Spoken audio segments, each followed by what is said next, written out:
what it is, but it's there. You can feel it. Get up on out the bed and start to move your balls. Wake up with WURD and Solomon Jones. WURD. You better wake up now.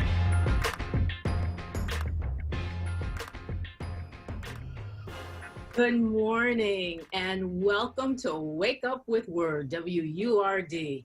I am your guest host today, Renee Chanel Fatah, filling in for Solomon Jones. I was here on Tuesday. I will be here today and tomorrow. Solomon's taking some much-deserved vacation, but the person who is not taking vacation, thankfully, is the amazing Koesa Mathis. Good morning, Koesa.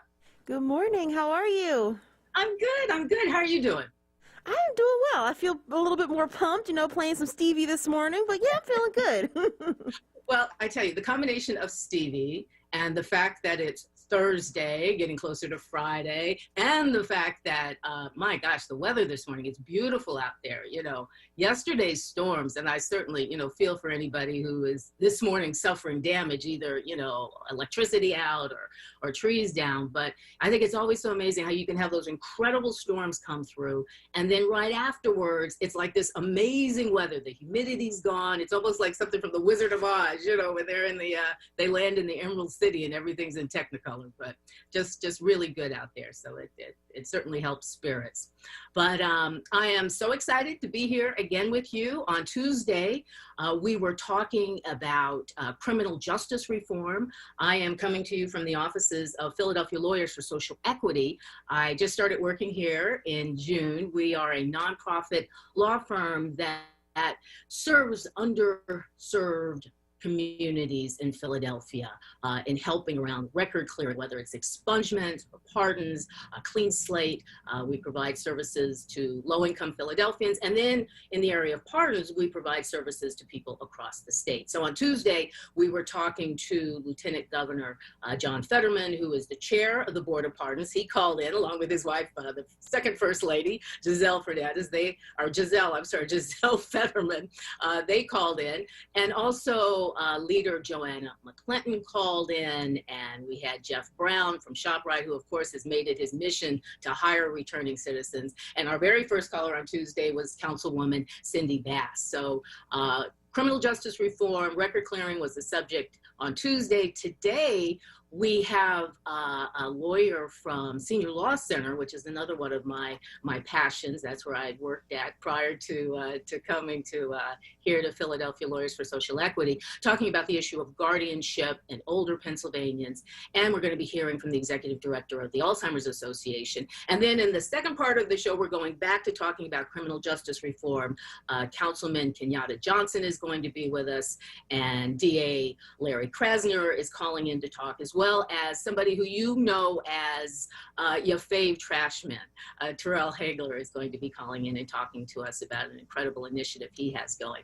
But, those are the topics, but I don't want, because I'm the guest, I don't want to break too much from format. So I think it's probably a good idea to start off with the stories of the day. And once again, Koesa, you've picked some great topics here, starting right off the bat with House Speaker Nancy Pelosi on Wednesday rejecting two of the Republican leaders' picks for a newly created committee to investigate the January 6th insurrection at the Capitol, suggesting that these two picks had made false statements and taken concerning actions that made them less credible participants in that probe.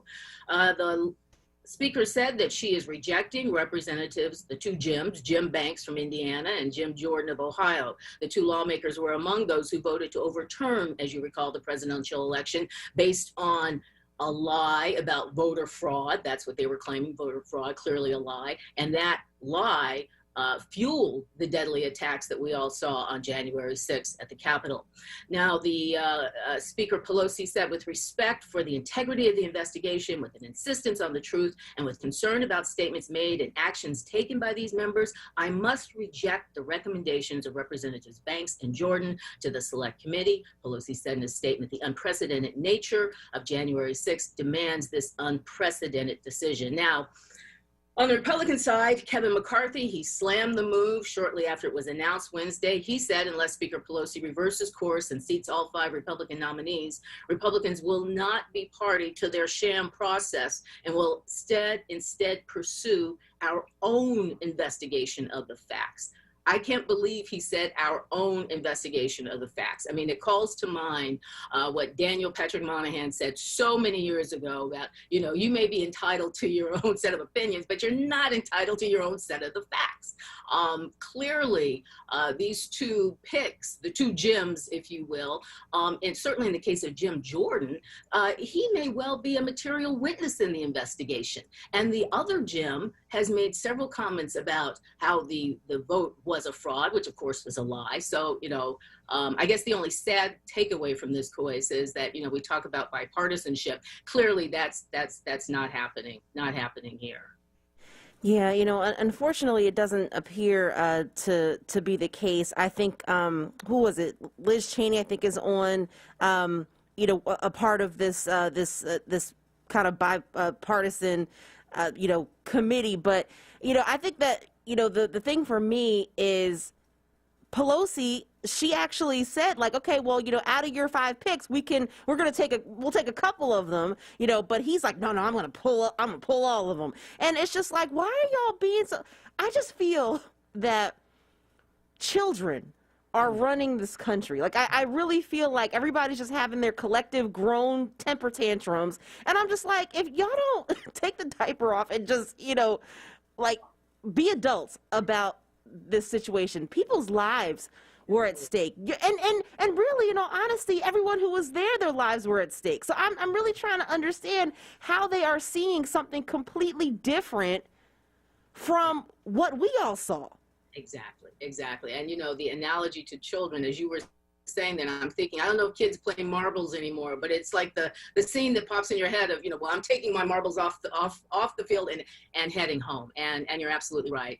And Lynn Cheney from Wyoming making the statement that, you know, these 2 witnesses were clearly biased. So, you know, maybe there's some hope, but, you know, clearly there needs to be some sort of middle ground reached here. But the leader did, I think, what she, you know, Speaker Pelosi did what she could, you know, the only thing that made sense to do. We will stay on top of that one. The next story, I don't even know what to say about this, because you talk about children. This harkens back to almost something from Jim Crow, even though it happened just this past Monday. Tarrant City Council member Tommy Bryant, this is in Alabama, stood up, and I don't know where Tarrant is, I'm not even sure I'm saying it right, but in Tarrant, Alabama, the city council member Tommy Bryant stood up and asked, this is in a open meeting, quote, do we have a house, and then N-word in here, end of quote, during a meeting on Monday. Now, this meeting was videotaped, and it was uploaded to YouTube by Bama Politics. I didn't know there was such a thing, but the 76-year-old councilman is seen on the video. You can hear him using the racial slur in response to an audience member who had accused the council member, this is getting complicated, but accused the council member Bryant's wife of using the N-word on Facebook. So here's what this council member Bryant says. Let's get to the N-word, Bryant says, before asking, quote, do we have a house N-word in here? Do we? Now, he's then seen, I mean, just when you think it can't get any worse, here it goes. He's seen pointing in the direction of City Councilwoman Veronica Freeman, who is Black. And she, according to, I mean, the video shows that she starts crying. Bryant later defends his use of the term, so he doesn't back down from this, defends the use of the term in an interview with the local TV station there, WVTM, claiming he was only repeating the words, okay, and like I said, just when you think it can't get worse, it does. He says he was just repeating the words that the city's mayor, who is Black, Wayman Newton, had previously used in reference to Freeman. So I'm going to stop there, Koisa, because this one, I don't know to make heads or tails of it. Who knows if the mayor actually said this, but, you know, it goes to that old, you know, debate of, you know, we can say the N-word, can others say the N-word? I definitely want your take on this one. I mean, the fact that my biggest thing is that, because and I know the story, kind of got complicated, but the thing is that there was, I guess, a member of the community who was saying like, oh, you're over here, calling my wife, and then for him, this council person to say it so blatantly and in public only leads me to believe that they were definitely saying it on Facebook and talking about this woman in such a way. And so for him to have the audacity to say it, and not even just an A, it was the hard ER when he was saying it. The way we say it, right? Exactly. To a debate on how we say it, should we say it? But yeah, I hear you completely. It was the R word. I mean, at the end of the N word is the R letter. Yeah. So I mean, and then he's sitting there talking about he's trying to run for mayor and do all. Sir, no. And on top of that too, when I had actually listened to the video, because I watched it, because I was like, what? Who would do that? Like, no one would be that bold to do it. And everybody is saying, like, in all these articles that I'm reading, like, oh, people were gasping. I was like, I didn't hear as heavy gasping as I had anticipated or expected. And so this also leads me to believe that this is common culture and practice, at least in this part of Alabama. So I cannot even believe that in a public forum in such a way that he would say something like that. And the fact that it was damaging to the woman who he was saying it. Like, I mean, she was visibly upset. Well, that's the other part of this. You're right. The city councilwoman, the African-American city councilwoman, and her crying. And I just, there's a lot there. We'll stay on top of that one. The next story that I want to get to, I hope we still have time before we get to the break. I'm still working my way through being the newbie here in terms of hosting.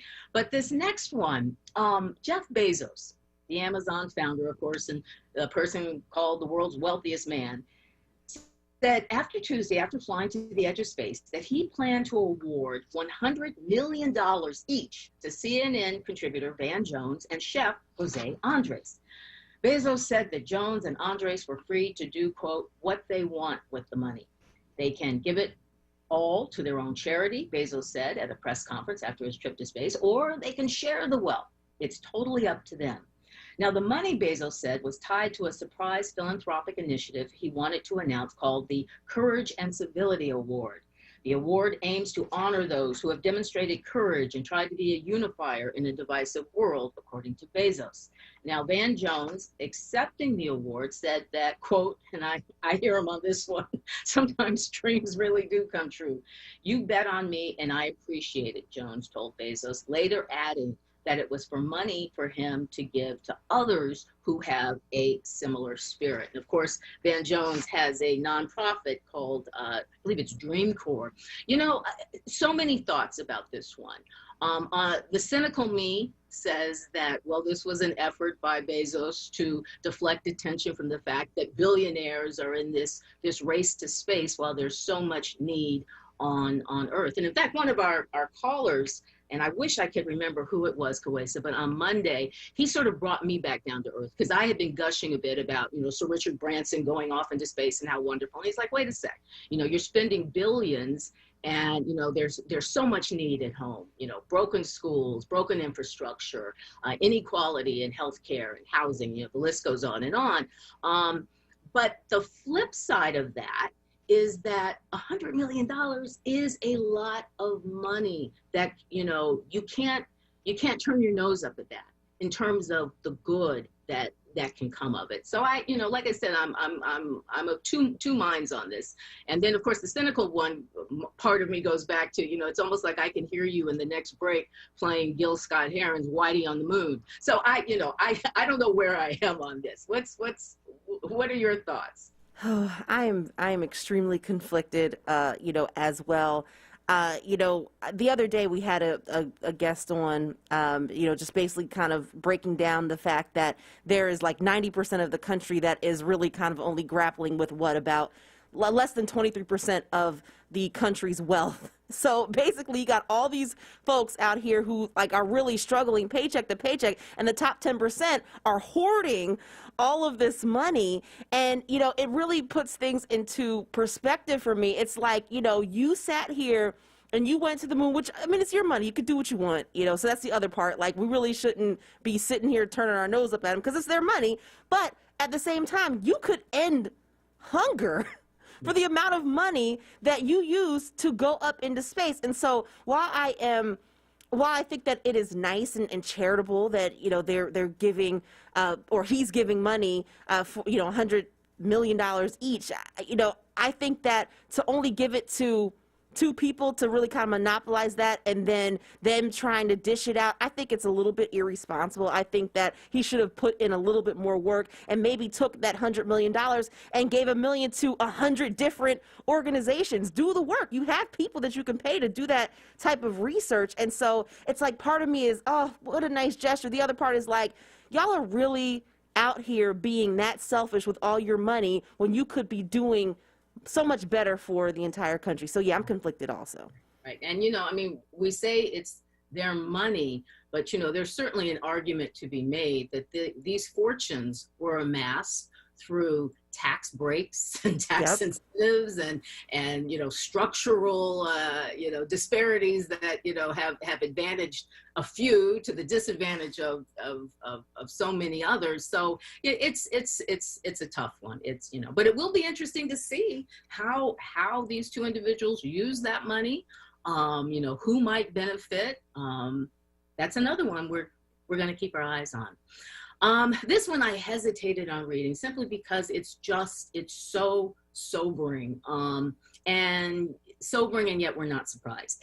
Life expectancy plunged in 2020, especially for Black and Hispanic Americans. Life expectancy in the U.S. fell by 1.5 years in 2020, largely, as we know, because of the deadly coronavirus pandemic. That's according to a federal report that was released yesterday. The staggering drop affected Black and Hispanic Americans more severely than white people. This was the steepest decline in life expectancy in the U.S. since World War II. From 2019 to 2020, Hispanic people experienced the greatest drop in life expectancy, 3 years. Black Americans saw a decrease right behind at 2.9 years. White Americans experienced the smallest decline of 1.2 years. Tomorrow, we are going to have with us a doctor who's written a book called Why Health Disparities Are Everyone's Problem, Dr. Lisa Cooper from Johns Hopkins. And, you know, this issue of health disparities is at the center of what we've experienced and witnessed and endured over the past 1.5 years with COVID. And of course, you know, it just, you know, shone the light on what has been the story of health disparities in this country since its founding and since we arrived here. So, you know, like I said, sobering, we're not surprised. I'm so looking forward to the conversation tomorrow with Dr. Cooper, talking about, you know, why this is, and more importantly, what can be done about it. Kawesa.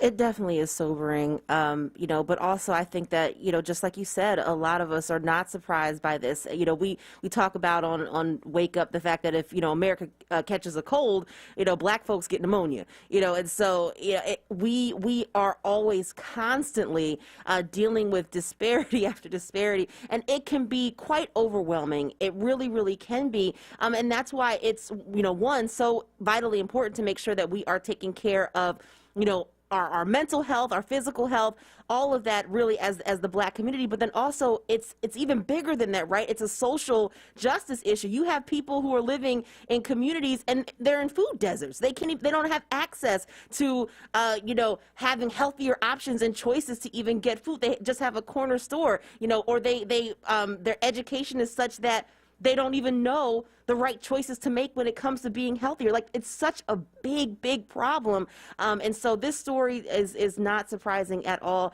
And yeah, you're right. We just need to, you know, definitely make sure that we are keeping an eye on it. Absolutely. Well, we have a lot of ground to cover this morning. We're going to go to break, but we certainly want to hear from you. Please give us a call at 215-634-8065, toll free 866-361-0900. You are listening to WURD 900 AM, 96.1 FM. We're also, oh my gosh, we're everywhere, right? We're on Facebook Live right now. You can follow us on Twitter. We're on YouTube. We have so much more. Stay with us. We'll be right back.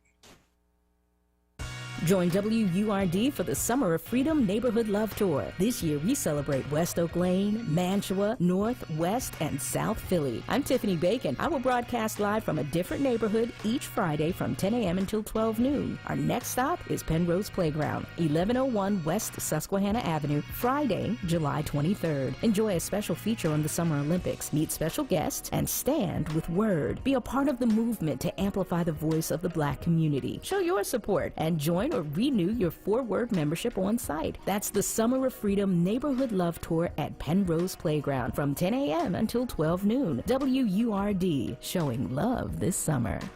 The WURD Radio Neighborhood Love Tour is sponsored by Comcast and supported by Pico, Keystone First, Ready Set Philly, and Hope Partnership for Education. Between family dinners, bedtime stories, and study sessions, Pico knows that life never stops moving. So if you need help paying your energy bills, there are financial programs available, like the Customer Assistance Program, or CAP, that offers a monthly credit that can lower your gas and electricity payments. Learn how Pico can help keep your life moving with CAP. See if you qualify at pico.com/CAP. Hey Philly, unless you're planning on enjoying summer vibes in the same sweatpants you wore for the past year, it's time to change things up. That's right, that Philly summer feeling is almost here. The city is ready, and so are all the shops, restaurants, and museums you've been missing. Get vaxxed, get dressed, and get back to all the things you love about Philadelphia. Go to ReadySetPhilly.com today to plan your triumphant return. Tune in this Saturday from 5 to 6 p.m. for the Islam Today show, with a perspective on moral guidance and Islamic principles and values. Are you looking for a job? WURD has got you covered. We just launched a brand new job portal featuring jobs from some of Philadelphia's leading companies and arts organizations. If you go to the portal right now, you will see jobs from WURD Radio, the Kimmel Center, Her Foods, Always Best Care, and more. Apply for a job today. Go to our livelihood website at wordworks.com. That's WURDworks.com and click jobs. Now, a traffic update on WURD Radio. This report sponsored by Smart Mouth, the only 24-hour mouthwash with twice daily use. Looking at the delays, we have Schuylkill Expressway eastbound Blue Ridge to Gladwin, again Montgomery through Spring Garden. Westbound heavy Broad to Passyunk University through South against City out to Belmont. Now southbound 95 jam Copman through Bridge, again Betsy Ross through Girard. Northbound a jam from 452 up to Curlin Street. That is because of ongoing construction. Westbound Vine Parkway through the Schuylkill Expressway, a slow ride. Southbound Boulevard Route 1, some delays Broad to Wissahickon through that work zone. 55 northbound Deptford into 42, a heavy ride. Stay fresh out there with Smart Mouth mouthwash, the only mouthwash that provides 24 hours of fresh breath with twice daily use. So whatever the day may bring, you can stay sunny with a side of fresh. Grab a bottle today. Find Smart Mouth in the mouthwash aisle at CVS or visit smartmouth.com to find a retailer near you. For more traffic information, log on to sigalert.com. Jim Bachman with your Philadelphia area traffic. Now, a WURD weather update. Here's NBC 10 First Alert meteorologist Bill Henley. Bright sunny skies this morning, increasing clouds this afternoon, but comfortable all day with low humidity. 78 degrees at lunchtime, a high of 84 later today. Clearing tonight and mostly sunny tomorrow, a high of 85. The humidity stays low on Friday. Just a bit warmer with mostly sunny skies Saturday, up to 87. I'm NBC 10 First Alert meteorologist Bill Henley.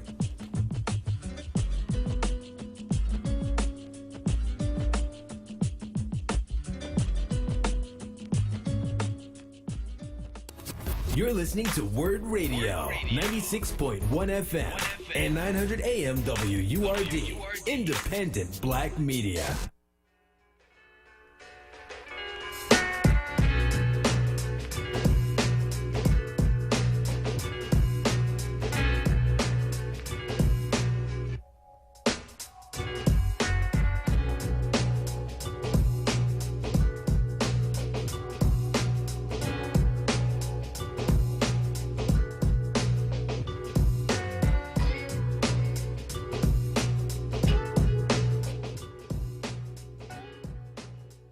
And welcome back to Wake Up with WURD. I'm Renee Chenault Fatah, your Thursday guest host for Solomon Jones, along with producer Kalesa Mathis. We certainly want to hear from you this morning. Please call us at 215-634-8065, toll free. The number is 866-361-0900. I am here on an early Thursday morning in my office at the Philadelphia Lawyers for Social Equity. I've been here, I guess, about a month and a half now. And prior to that, I was at the Senior Law Center, which is a nonprofit law firm for Pennsylvanians age 60 and over. And met an incredible young staff attorney. And of course, when I say met, I guess maybe a month and a half after I started at Senior Law Center, we went virtual because of COVID. So of course, all of our interactions were via Zoom, but was so impressed by Valerie Snow, and she was just coming from Penn Law, even though she had spent a good deal of time working with Senior Law Center prior to that. And she's joining us today, Senior Law Staff Attorney and Independence Foundation Fellow, Valerie Snow, as I said, a recent graduate, the University of Pennsylvania School of Law. Valerie has just written an article that's gaining a lot of attention in both legal and media circles around the issue of guardianship. Now, the issue itself has received a lot of attention lately because of national attention, in fact, because of Britney Spears, who was challenging the, they call it conservatorship in California, but it varies from state to state how it's called. The guardianship would be the case in Pennsylvania that her dad had. And before that, this issue had gotten a good deal of attention because of a movie that had come out on Netflix. Well, putting the Hollywood issues aside, this is an issue that impacts people, usually older adults. And Senior Law Center Executive Director Karen Buck, in talking about the issue, said that it had the impact on the lives and fundamental rights of vulnerable people of all ages, and of course throughout the country. Well, joining us now is Valerie Snow to talk about this article that she's written and the issue of guardianship. Good morning, Valerie. How are you? Good morning, Renee. I'm well. Thank you so much for having me. I'm glad to be here. Well, it's good to hear your voice.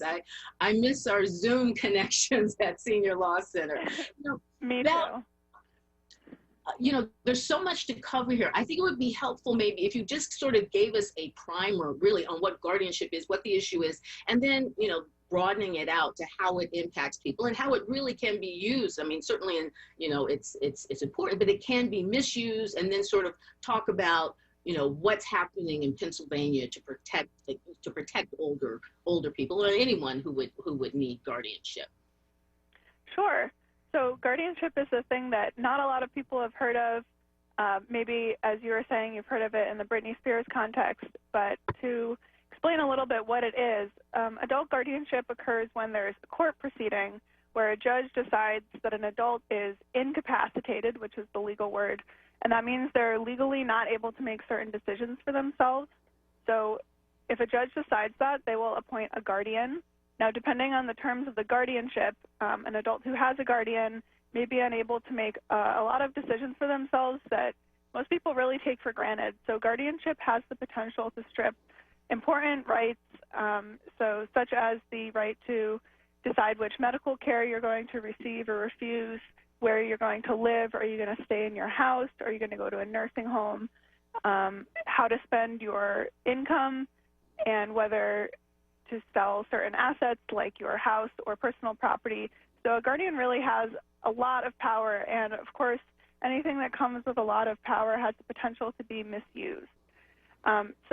Guardianship really can be necessary in some cases where important legal decisions have to be made and the adult no longer has capacity. Let's say, an adult is in a coma in sort of the extreme end of the spectrum, or commonly if an adult has maybe advanced dementia and doesn't understand the issues at hand and needs somebody to step in and make those decisions for them.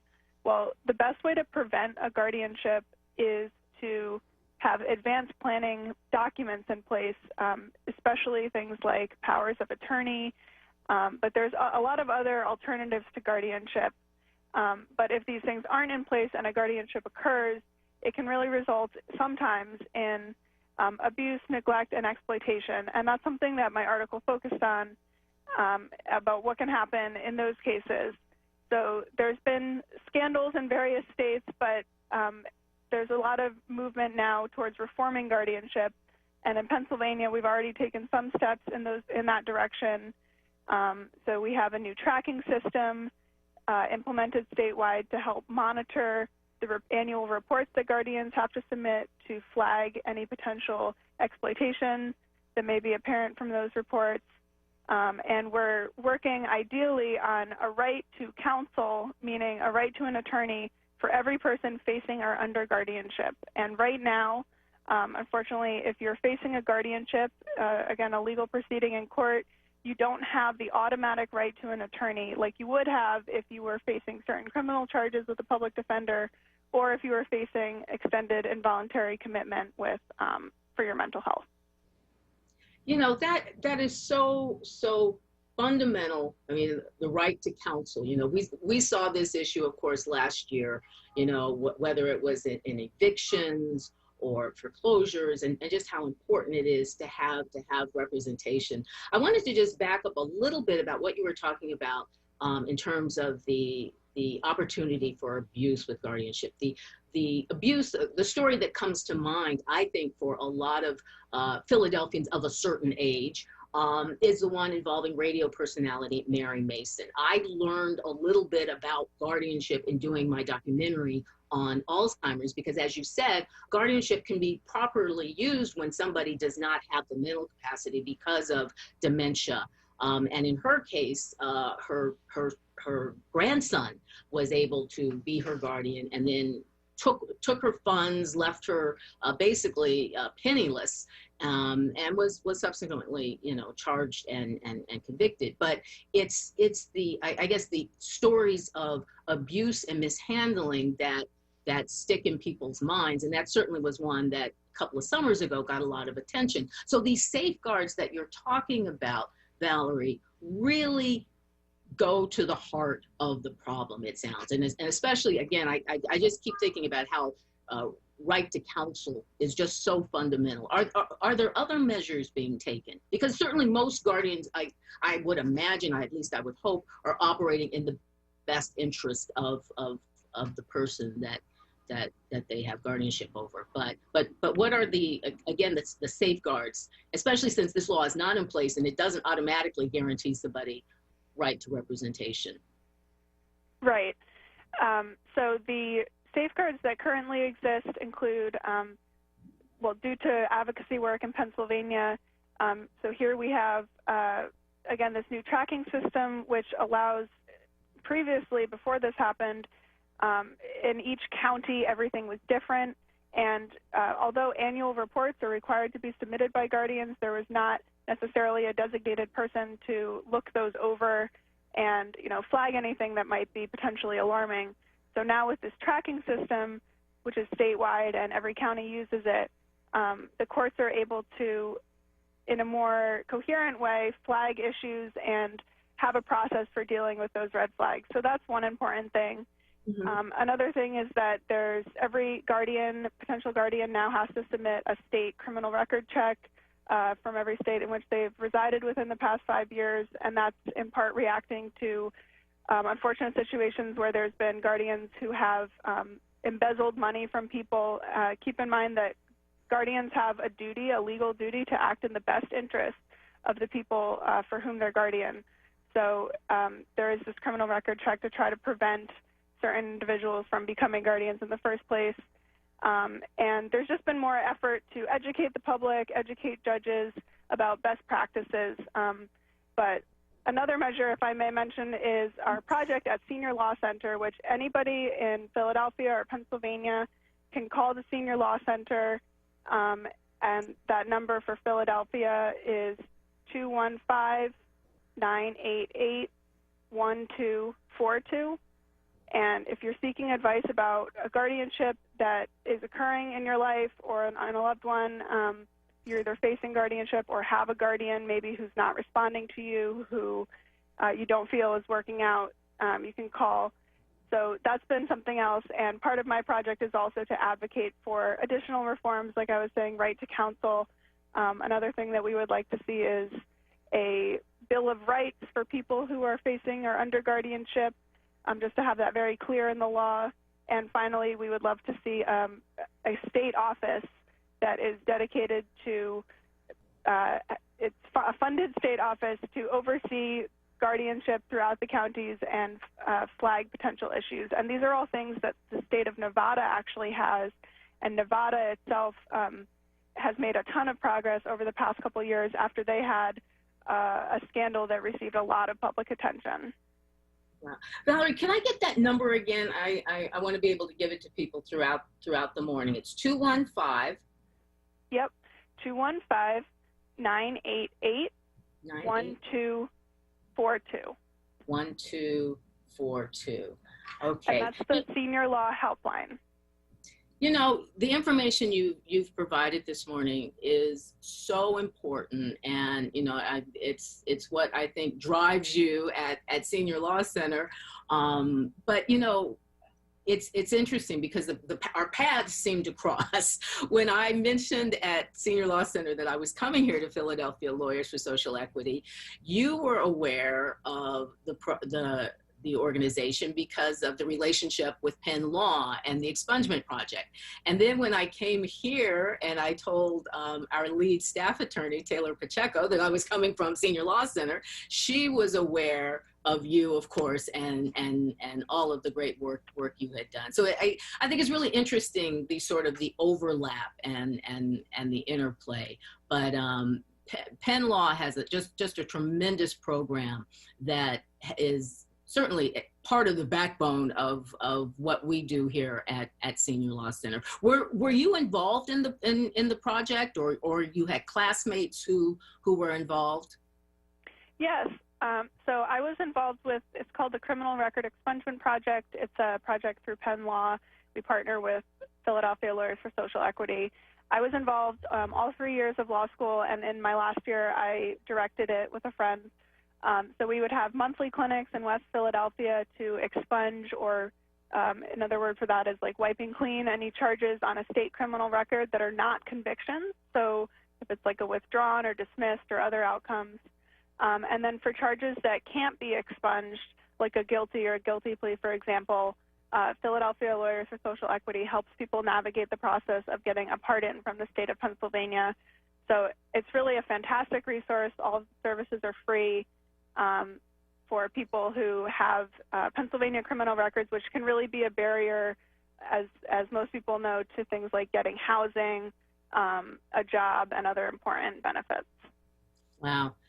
Valerie, you've worn two hats today, both for Senior Law Center and Philadelphia Lawyers for Social Equity, maybe even a third hat from University of Pennsylvania Law School. I so appreciate, and I just have to say, and I hope I've told you this before, I so admire what you're doing. I mean, many decades ago, I went to Penn Law with the hope and the desire of being, you know, a public interest civil rights attorney, got waylaid, sidetracked, somehow ended up on Wall Street, lost interest in law, and I'm very grateful after all these years to sort of be circling back. But young people like you, like our lead staff attorney here, Taylor Pacheco, have stayed true to your mission, and you're making such a difference. What you're doing is so very important. So I just want to say thank you. Thank you so much, Renee. It's been great to be here, and I hope that anybody listening who has a legal issue who's over 60 will contact Senior Law Center if they need assistance. Thanks again so much. Thanks again, Valerie. You take care.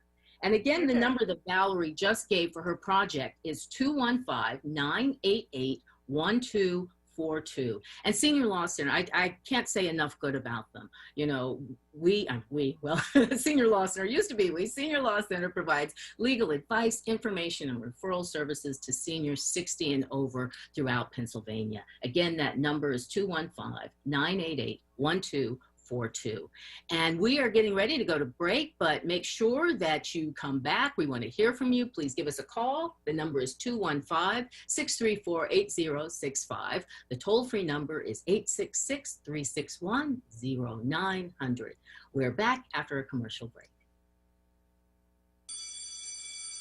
What's up, Philly? It's Solomon. With so much uncertainty surrounding the upcoming school year, now is the time to take charge of your child's education and give them the tools to make learning fun and safe. Check out Commonwealth Charter Academy, which can make a difference in your child's life. Commonwealth Charter Academy, or CCA, is a K-12 public cyber charter school with nearly 20 years of experience providing a flexible, stable, online education in the comfort of your home. Enroll today at ccaeducate.me. Your child will receive 1. A world-class accredited education streamed directly into your home at no cost to you. 2. A laptop, headphones, assistance with accessing the internet, and learning materials all provided at no cost to you. 3. A safe learning environment with no bullying or security concerns. Join the nearly 2,500 students from Philly who already attend CCA. The school year begins September 8th. Enroll now at ccaeducate.me.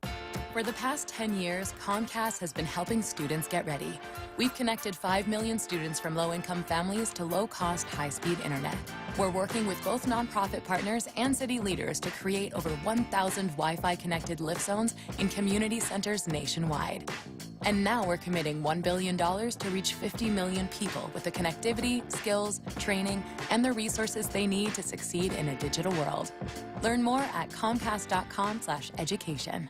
Stage Door, focusing on arts and culture in and around Philadelphia. Hosted by Tiffany Bacon and co-moderated by Jeffrey Page of the Philadelphia Theater Company. Part of The Source, Fridays at noon, exclusively on WURD Radio, 96.1 FM and 900 AM WURD. Streaming live on WURDradio.com, the WURD Radio app, or watch live on WURD TV via Facebook and YouTube. Sponsored by New Voices sponsor Comcast, NBC Universal, and Pico. What is dedication? My daughter started making necklaces.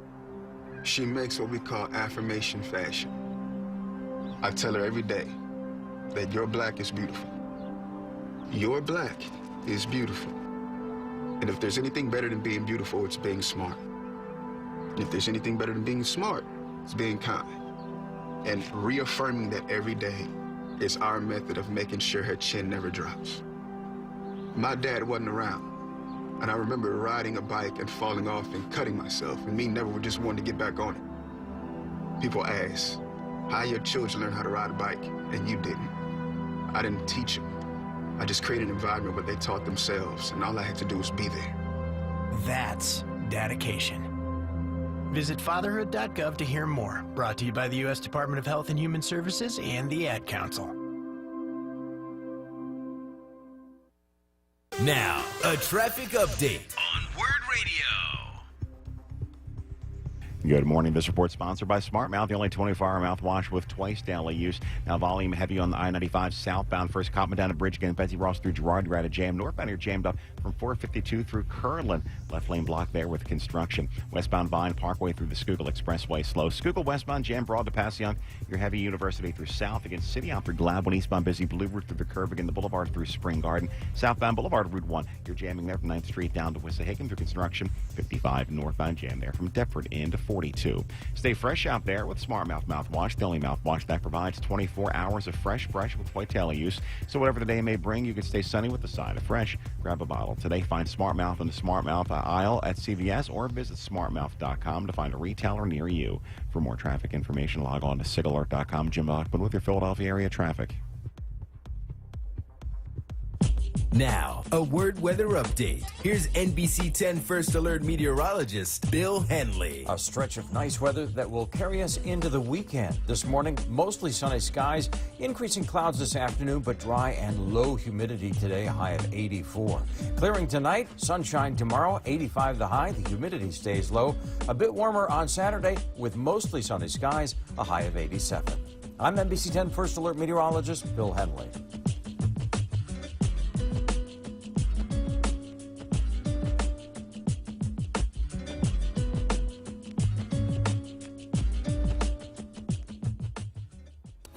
You're listening to WURD Radio, 96.1 FM and 900 AM WURD, independent black media.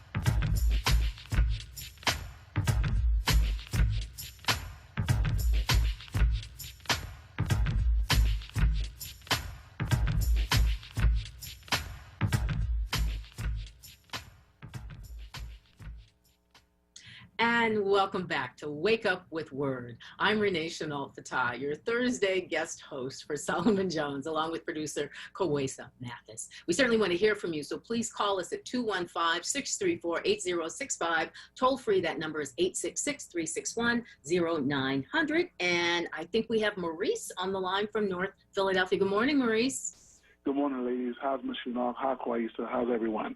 Good, good. Renee, please. Okay.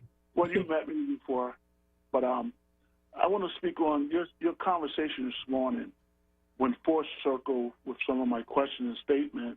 Also with the guest that Kawesa had yesterday, the young lady was professor from the University of North Carolina at Chapel Hill that did policy work on economics. And you talked about Lisa Cooper and you talked about Jeff Bezos. Did you have a chance to check State of Black America? I didn't. No. Was this a conference? Was it a Zoom? Well, it was virtual, but yes, it was on virtual Zoom type event. I believe Dr. Lisa Cooper was part of the panel on health equity. Oh, this just happened, didn't it? Did this just take? Yeah, I heard about. I didn't see it, Maurice. So fill us in. Tell us. What the reason I asked that question is that Kawesa asked the guest yesterday from the University of North Carolina, have we closed the racial wealth gap? And the answer was no. And the guest went on to say, not having we haven't closed it, it has far widening. It's getting wider and wider. And that goes full circle with my statement this morning. Unless Black America understands how do we close the racial wealth gap, what does it take to close the racial wealth gap, we could never stop the poverty, the mass incarceration, the crime, the violence, the gerrymandering, the redlining, the census, denial of bank loans, the higher taxes in the Black community, if we don't understand what it takes. When you alluded to Jeff Bezos getting tax abatements and the breaks he gets, that's all form of racial income surrounding the racial wealth gap that he generates off the backs, particularly Black people that work in his plants. And communities he have them in are the tax abatement programs that he gets as far as a corporation. These are things we have to understand that are systemic oppression tools used to stop Black wealth from growing in Black America. And this is why my organization here in Philadelphia, we call for an African Diaspora Economic Summit to address the racial wealth gap, to address the systemic oppression around Black ownership, Black investment, and Black job creation. Until we understand that, or how to close this gap, other minorities will continue to surpass the Black community in warp speed because we are going backwards as they're going forward. And I think with your conversation you had with Dr. Cooper, even on health, dealing with the health crisis that Black America was in, after watching and viewing the state of Black America, it let me know we are further in the crisis than I thought we were. Not just health, education, economically, but every sector that deals with America, we are dead last. And I want to thank you ladies for having that conversation. Okay, Maurice, thank you for calling in. And offline, I would like to find out more about your organization because you touched on so many issues here, but certainly the economic component. The reason that I wanted to guest host this week to talk about what we're doing at Philadelphia Lawyers for Social Equity is that one of the components of record clearing. I mean, certainly it's the right thing to do. We want to give people a second chance, but there's an economic component to this. If people can't get jobs because of something that happened in the past that's on their record, we're never going to lift communities out of poverty. It's not the sole answer, but it's a part of the answer. Give people a living wage and they can get themselves out of poverty. So we are on the same page here. I hope you will be in contact with Kawesa on the other side so we can get your information because I would very much like to talk to you more about the summit that that you are planning right now. And I also hope that you tune in tomorrow, because Dr. Lisa Cooper will be on in the 9 o'clock hour talking about the issues that she was addressing in the state of Black America earlier this week. Okay, I think we are going to go to a break. I am Renee Chenault Fatah. I am guest hosting this Thursday and Friday, and I was here on Tuesday for Solomon Jones. And because I am guest hosting, I am learning the ropes as we go, and everybody has been so good holding my hand through it. So we're actually not going to go to a break right now. But what I would like to do, and this is sort of calling on my previous career in news, we've got one more news story we wanted to share with you. Certainly it's nice out this morning, but over the past few days, you may have noticed a haze hanging over Philadelphia lately. Well, there's a reason for it. It's not just summer humidity. Smoke from wildfires out west and in Canada has, believe it or not, traveled across the country and settled over the eastern seaboard, resulting in air quality warnings on Tuesday that started in code orange, meaning the pollution may be unhealthy for sensitive groups, and ending up in code red, which means unhealthy air quality for everyone. Now, most people probably would not expect their air quality to be impacted to the level from fires that occur some 3,000 miles away, says Cheryl Magsamen, an associate professor of epidemiology at Colorado State University. She studies the health effects of wildfire smoke, but this is in fact what we are seeing. And unfortunately, it's the new normal during the summer. Depending on atmospheric conditions, fires that burn very hot can, get this, they inject their smoke high into the atmosphere where it's less likely to dissipate, and then it's able to travel long distances. In fact, on Tuesday, this is just 2 days ago, the air quality in Philadelphia was much worse than in areas near the wildfires, including LA, San Francisco, and Portland, all of which registered from good to moderate on the air quality index. And you know, what we are seeing, I think what we're seeing with this climate change, I mean, you know, we have heard for years that this was going to be impacting developing countries. Well, we're certainly seeing it in developed countries. We saw what happened last week in Europe, in Germany, and Switzerland, all of these effects of climate change. And certainly in our communities, this is something we touched upon earlier this week when we were saying that, you know, researchers tell us that climate change impacts urban communities at a higher rate in terms of higher heat, and that's because of lack of green space, the pavement, the blacktop on city roofs. So all of these issues, and it all is connected, and certainly the systemic origins of this are something that we have been talking about and will continue to talk about later this morning. But right now, I want to go to Madeline Dunn from Overbrook, who's on the line. Good morning, Madeline. Good morning. It is delightful to see you. I am glad to hear you, and you've been doing a super job. Thank you. I'm learning, and listeners are very kind, so thank you, Madeline. What's on your mind this morning? What's going on? Well, there's a lot going on, but I just wanted to talk a little bit about us as we try parenting our children. I'm looking for a way that we get an elected school board in Philadelphia. It's been on my mind a long time. Had talked years and years ago to your hubby about that. When other people who we were slaves for would like us to be slaves again. And let's not have any doubt in our mind about what it is that our children shouldn't function at a level as their children. And unless we know how individually to make it happen, it won't happen for the parents who know how to do it. Their children are not out there, but the parents that don't know suffer, and they don't get the jobs they need, and a whole bunch of other things that make the children feel anything other than living like this and want to take off. And so I say, we need that elected school board. Would like to talk to And if you remind Shaka that Marilyn Dunn is still alive, 88 soon, but still alive, and still got some thoughts that we need to be putting into place.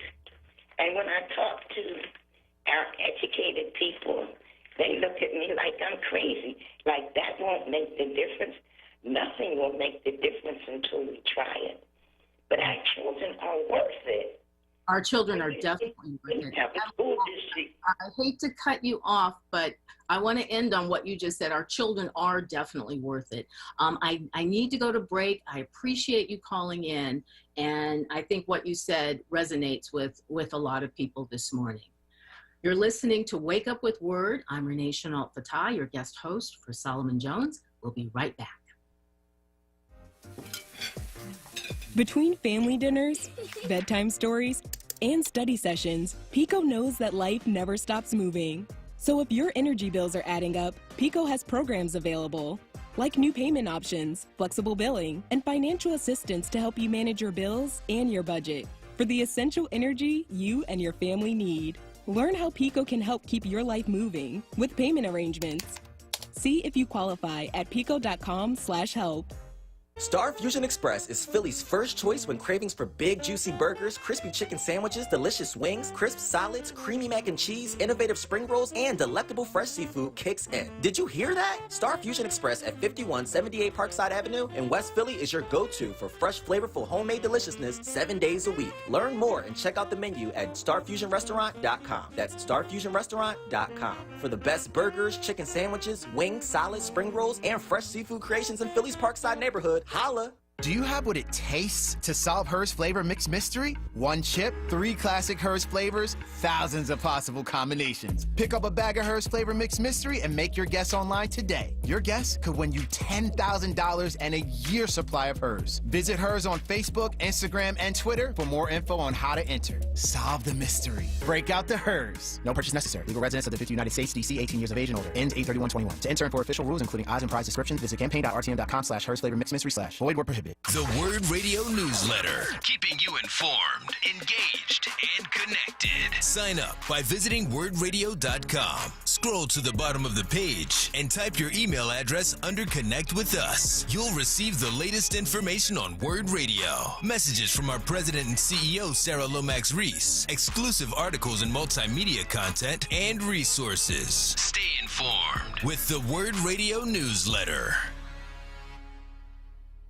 This is WURD Radio, 96.1 FM and 900 AM WURD Philadelphia. Independent Black Media. You're listening to WURD Radio, 96.1 FM and 900 AM WURD. Independent Black Media.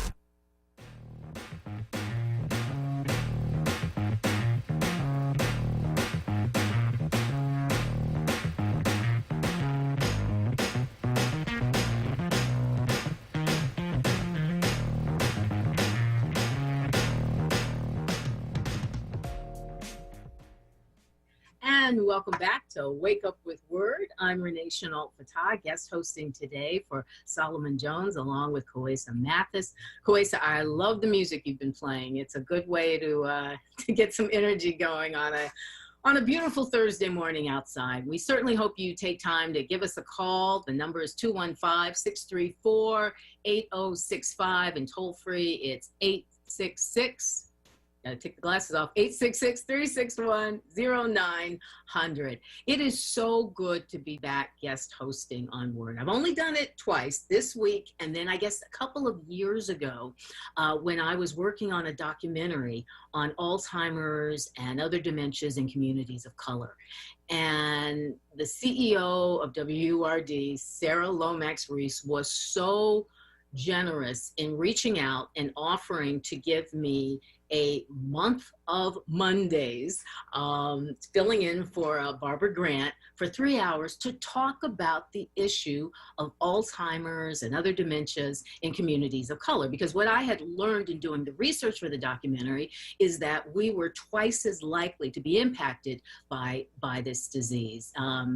And while there was attention focused on trying to find a cure and trying to find treatments. There wasn't the same sort of attention focused on our communities in terms of telling the story, which is what motivated me. And, you know, the opportunity to be able to talk about the subject for 3 hours once a Monday for a whole month, I really think helped propel the documentary and helped us, you know, get an audience when we premiered at the Kimmel Center, and then when it was aired on NBC 10, and then we had it air in Baltimore, and, you know, we were in Atlanta, believe it or not, a week and a half before the whole world shut down because of COVID. But at that time, we were at one of the mega churches in Atlanta. We had 1,000 people on a Sunday, or a Saturday rather, certainly not on a Sunday, a Saturday morning, viewing the documentary. And then Dr. David Satcher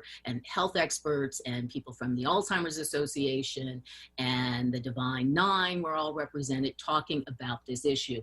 But one of the sort of constants in support for the documentary was the Alzheimer's Association.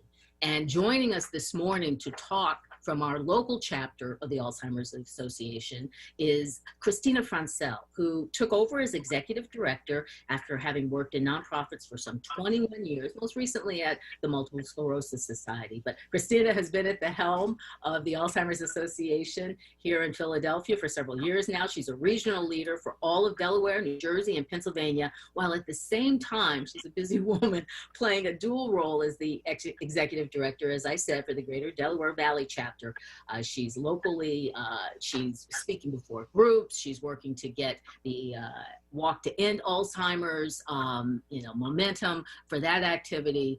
And again, has just been a constant support for me in terms of spreading the word and reaching caregivers about this important topic. And Christina, I'm just so glad that you called in on a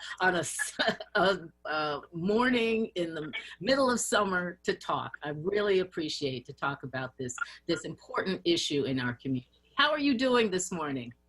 I'm great, Renee, and thank you to Sarah and the entire station for helping us raise awareness about dementia and Alzheimer's. All of the work that you've done on the documentary has been remarkable, and it's been magical to see it come to life. I remember that evening at the Kimmel Center. It was fabulous to be with you. Thank you. It meant so much to have you there, and then the support you gave in terms of it airing on NBC 10 and just constant support. Because really the idea for doing the documentary was to get out into the community, and it's very much a work in progress. But could you talk a little bit about what is taking place in our local chapter and the initiatives that you have going and have been so successful with? I sure can, Renee, and thank you for that question. So as you indicated, the Black and African American community is twice as likely to develop Alzheimer's disease, and Hispanic community as well as the AAPI community. This is affecting all of our communities of color. And so the work that we're doing is to raise awareness and understanding, to destigmatize the disease, and to encourage people, if they're seeing signs or symptoms, to talk with a doctor about it. Don't brush it under the rug. This is something that if you can get an early diagnosis, you are more likely to be able to manage the disease and manage it well. So we're really aiming to identify any symptoms. We're raising awareness. We're talking to communities across Philadelphia, Delaware, Southern New Jersey, all of southeastern Pennsylvania. Our helpline is available 24/7, and this is something that so many people don't know. If you're facing the possibility of seeing signs or symptoms of dementia in a loved one, our helpline is here around the clock to help you navigate that conversation or to help your family navigate a diagnosis. So we're doing that. We also have a community resource finder where we offer educational programs, support groups for people who are diagnosed and their caregivers. We are raising awareness through community groups, so we're looking to partner with organizations such as you described in the work that you did to get the documentary out there. And we have so much more. I don't know how much you want me to go into it, Renee. I know you'll guide me through specific areas you'd like me to talk about. Well, no, you know, I think that's so important, Christina, because, you know, in talking when we would show the film, and once we had to go virtual, that limited sort of our outreach. But in those first few months when we were able to do screenings, the questions that you would get from the audience made it worthwhile to me to sort of do small groups, because I was finding that they had so many questions, and it's the sort of thing where you don't know until you're in it. And you are absolutely right about not everybody being aware of sort of the resource in the Alzheimer's Association. That helpline number, it's the only number that I know, and I want you to give it so I can give it throughout the morning, but it's truly the only number I know that is a 24/7, 365 days out of the year resource, where if at 3 o'clock in the morning as a caregiver, you have a question about your loved one with Alzheimer's, you can reach somebody who can actually help you versus a recording or somebody who just says, well, I'll take this down and get back to you. It's phenomenal. And that I think speaks to the challenge that the information is there. How do we get it to people? Because there is such a need. We all have somebody in our lives, in our family, our friends who are struggling with this. And when you are in it as a caregiver, you don't have time to do a lot of digging and, like what resources are there. You need to be able to access it quickly. That's right. And I will give the number. Thank you for that prompt. 1-800-272-3900. Again, if you didn't have your pen out, get it out now. 1-800-272-3900. It's staffed with master's level trained clinicians who are there to help you navigate whatever it might be that you're confronted with. And we provide this support and information in 200 languages. So we have access, and it is there around the clock, as you said. And it could be anything. It could be waking up in the middle of the night and your loved one is confused or angry or doesn't know where they are, and you don't know how to manage that. It could be that you're managing a loved one who's where you're seeing they're confused with the time or place, they're having new problems with speaking or writing, they're having difficulty with familiar tasks, those symptoms that we know to be on the lookout for. And if you're interested in knowing what those symptoms are, you can go to our website at alz.org. That is ALZ.org. We have a list of the 10 warning signs. These are not the normal signs of aging, and I think that's what some people get confused with. It is, really more significant than that. And if you need to talk to somebody about that, what to do, like I said earlier, how do you navigate that conversation? Because it can be difficult. People can potentially be defensive or try to hide it. And so, how do you tease that out with them and really start a conversation? And like I said earlier, destigmatize the disease, help people understand it is a disease. And if you are having these symptoms, you need to talk with your doctor. And oftentimes a loved one is who's seeing those symptoms firsthand. Absolutely. And again, that was another reason for wanting to do the documentary, for wanting to have the screenings and the sessions afterwards, because there is stigma. People, they don't want to talk about it.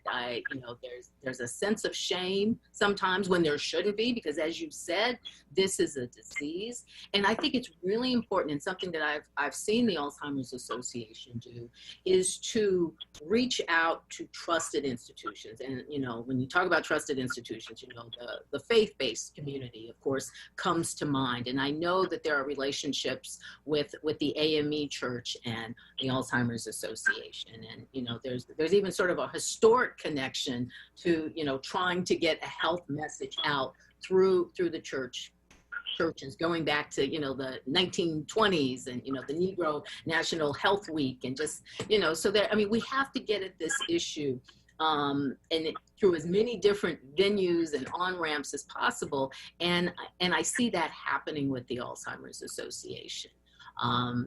Reverend Miriam Burnett from the AME church here, I found out that she had reached out to a church in one of her affiliate churches in Shreveport, Louisiana, wanting to, you know, get information about the documentary and bringing it there. But it's a way to use this network. And that's certainly something we saw with COVID in terms of going to trusted institutions, going to the church. I mean, I got my vaccine and my mom got hers and my family got theirs by going to, you know, the Black doctors COVID-19, because it was a trusted voice, and they were there when others weren't. So it's certainly the way to, I think, tackle and approach this issue. And I think, and this is a conversation you and I have had, the challenge becomes, okay, we know this is the problem. We know this is what we need to do. What next? How do we do that? So, you know, I am open to suggestions from callers to, you know, I mean, when I get the occasion, I go before churches and, you know, social organizations, service organizations, figuring out how we can connect and get this message out, because it is a challenge. And while, you know, there's reason for hope when you see new drugs on the horizon that, you know, are promising to, you know, at least help slow the progress of Alzheimer's and, you know, caught early. There's just so much that needs to be done. Absolutely. And as you indicated, building those trusted partnerships is one of the most important things we can do. And so I would encourage the listeners, if there is anyone out there who's a member of a group that the Alzheimer's Association should be affiliated with, if we could potentially offer one of our 30-minute educational programs in a group setting, that helps to raise awareness and understanding about the disease. It also helps us to build bridges into new and different communities and identify new community educators who look like the communities that this disease is affecting. And I say that because so many of the communities trust people who look like themselves, and we want to recruit a more diverse set of volunteers, our front lines really out there working across all of the communities that we serve. So we are looking for educators, we are looking for community organizations to do presentations. You mentioned the AME Church, which is such a wonderful partner. We've hosted Purple Sundays with them. Our signature color is purple, where we talk to the congregation about the disease and offer our resources and hear so many stories from people who make the connection with us at that point. You talked about Dr. Stanford, the Black doctors, and all that they did for COVID-19. We see the progress we can make when we bring these groups together and partner with them. And so I'm eager to continue that work here in our community. So anybody who's interested in that, please do contact us. Again, our 800 number is 1-800-272-3900, and our website is alz.org/DelVal. That's DEL. Christina Francel, Executive Director, Greater Delaware Valley Chapter of the Alzheimer's Association. Thank you so much for calling in. And I promise, you know, for the longest, I had the number memorized, and then with age, it just escaped me. So, but I will not forget it now, and I will be sharing it throughout the morning. Again, Christina, thank you so much for taking time to come in and talk. Well, I'm thinking come in, but to call in. This has become the new reality, so you feel like you were with someone, even though it is all virtual. Thank you so much, Christina. Thank you for having us, Renee. Have a great day. You too. Bye-bye. Bye-bye. You know, this subject is something, like I said, for 3 years, I spent a lot of time doing the research and reaching out. And at one point, had a conversation with the social justice criminal rights lawyer, Brian Stevenson, who had a case that was going before the Supreme Court at the time I was talking to him. This was several years ago, where he was arguing that to impose the death penalty on someone who had Alzheimer's was cruel and unusual punishment. And he talked about how so many of the clients who he had represented over the years, once he had even been successful in securing their release, they were suffering from dementia, which he felt was brought on. And I think that, you know, research tells us that stress can be a factor, but was brought on by the years of incarceration, the unjust incarceration. And this is an issue. You know, there are some subjects where people gravitate towards. I learned that in news, you know, whether it's talking about kids or pets, people are happy to, you know, hear the story and to give money and to give support. When you talk about people who are incarcerated, when you talk about people who have Alzheimer's, you get a different reaction. And this is a population that has been ignored. And I'm talking specifically now about people who are incarcerated, who are suffering with dementia. I mean, it only stands to reason that as that population ages, because Alzheimer's and dementia impacts all people in the community, that it would be impacting the incarcerated population. So I just wanted to share this article that I came across a few days ago. Acknowledging the challenge of a rapidly aging prison population, Secretary of Corrections John Wessel said Pennsylvania will open its first unit devoted to inmates with dementia and associated memory loss diseases later this week.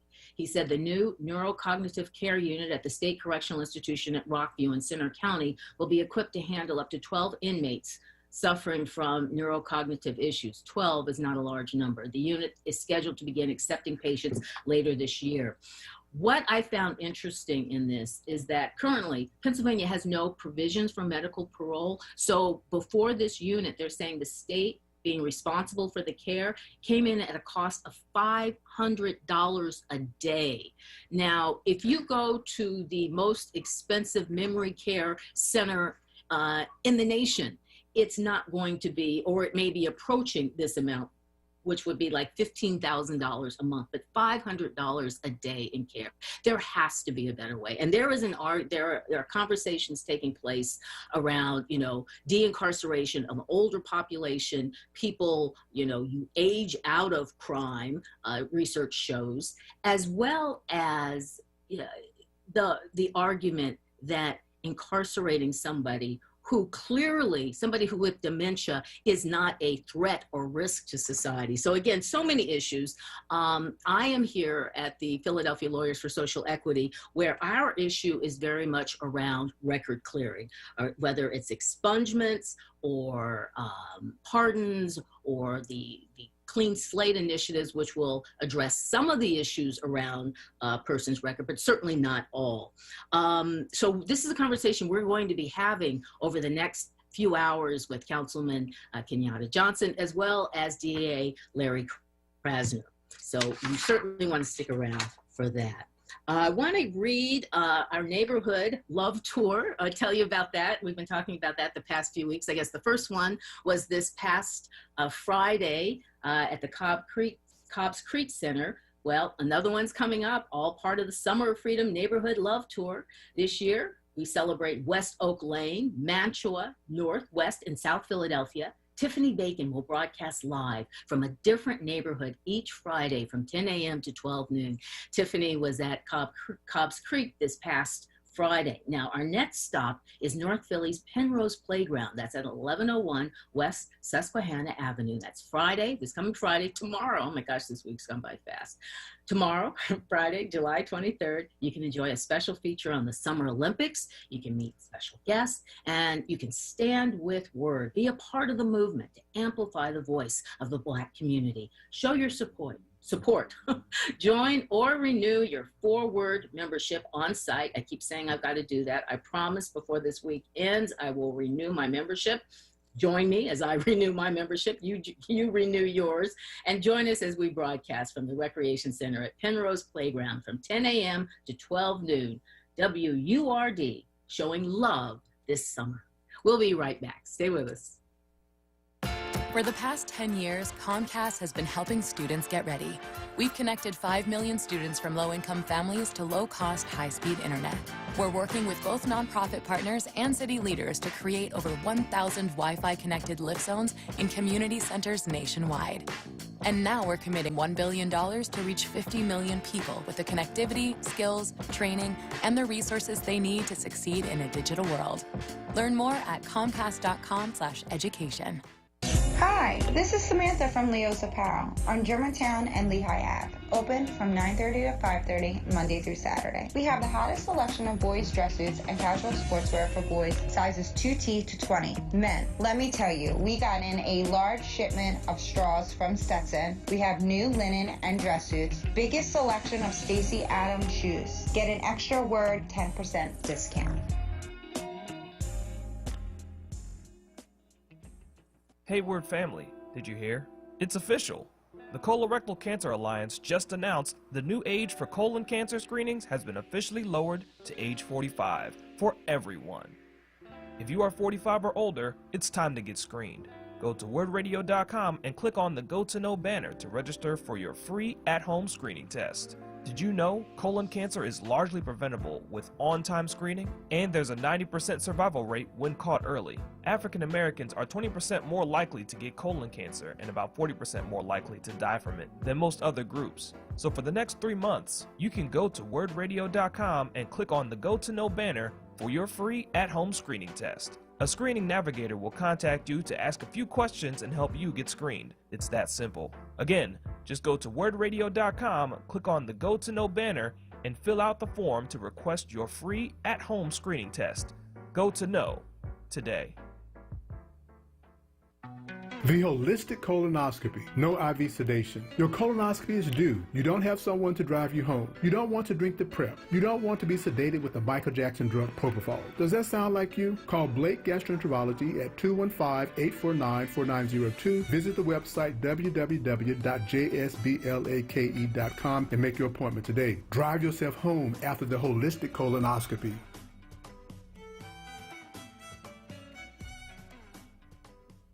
Tune in every Saturday at 4 p.m. for the Did You Know Show with host Bryant Green, right here on WURD 96.1 FM and 900 AM.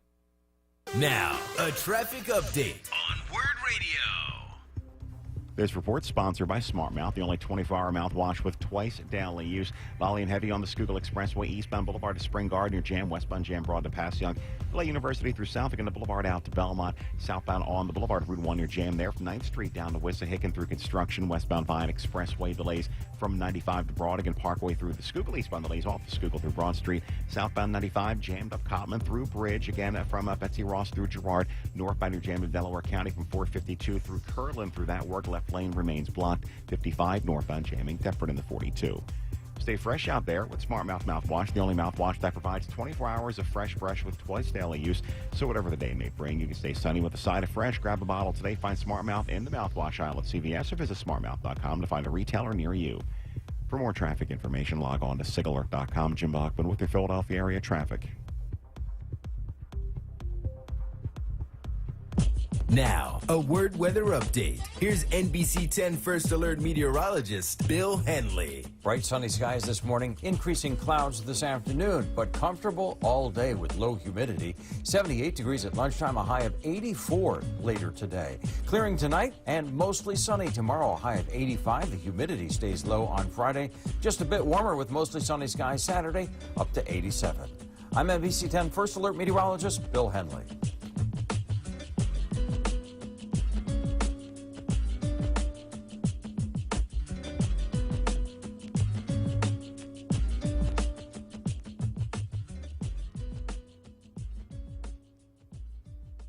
You're listening to WURD Radio, 96.1 FM and 900 AM WURD, independent black media.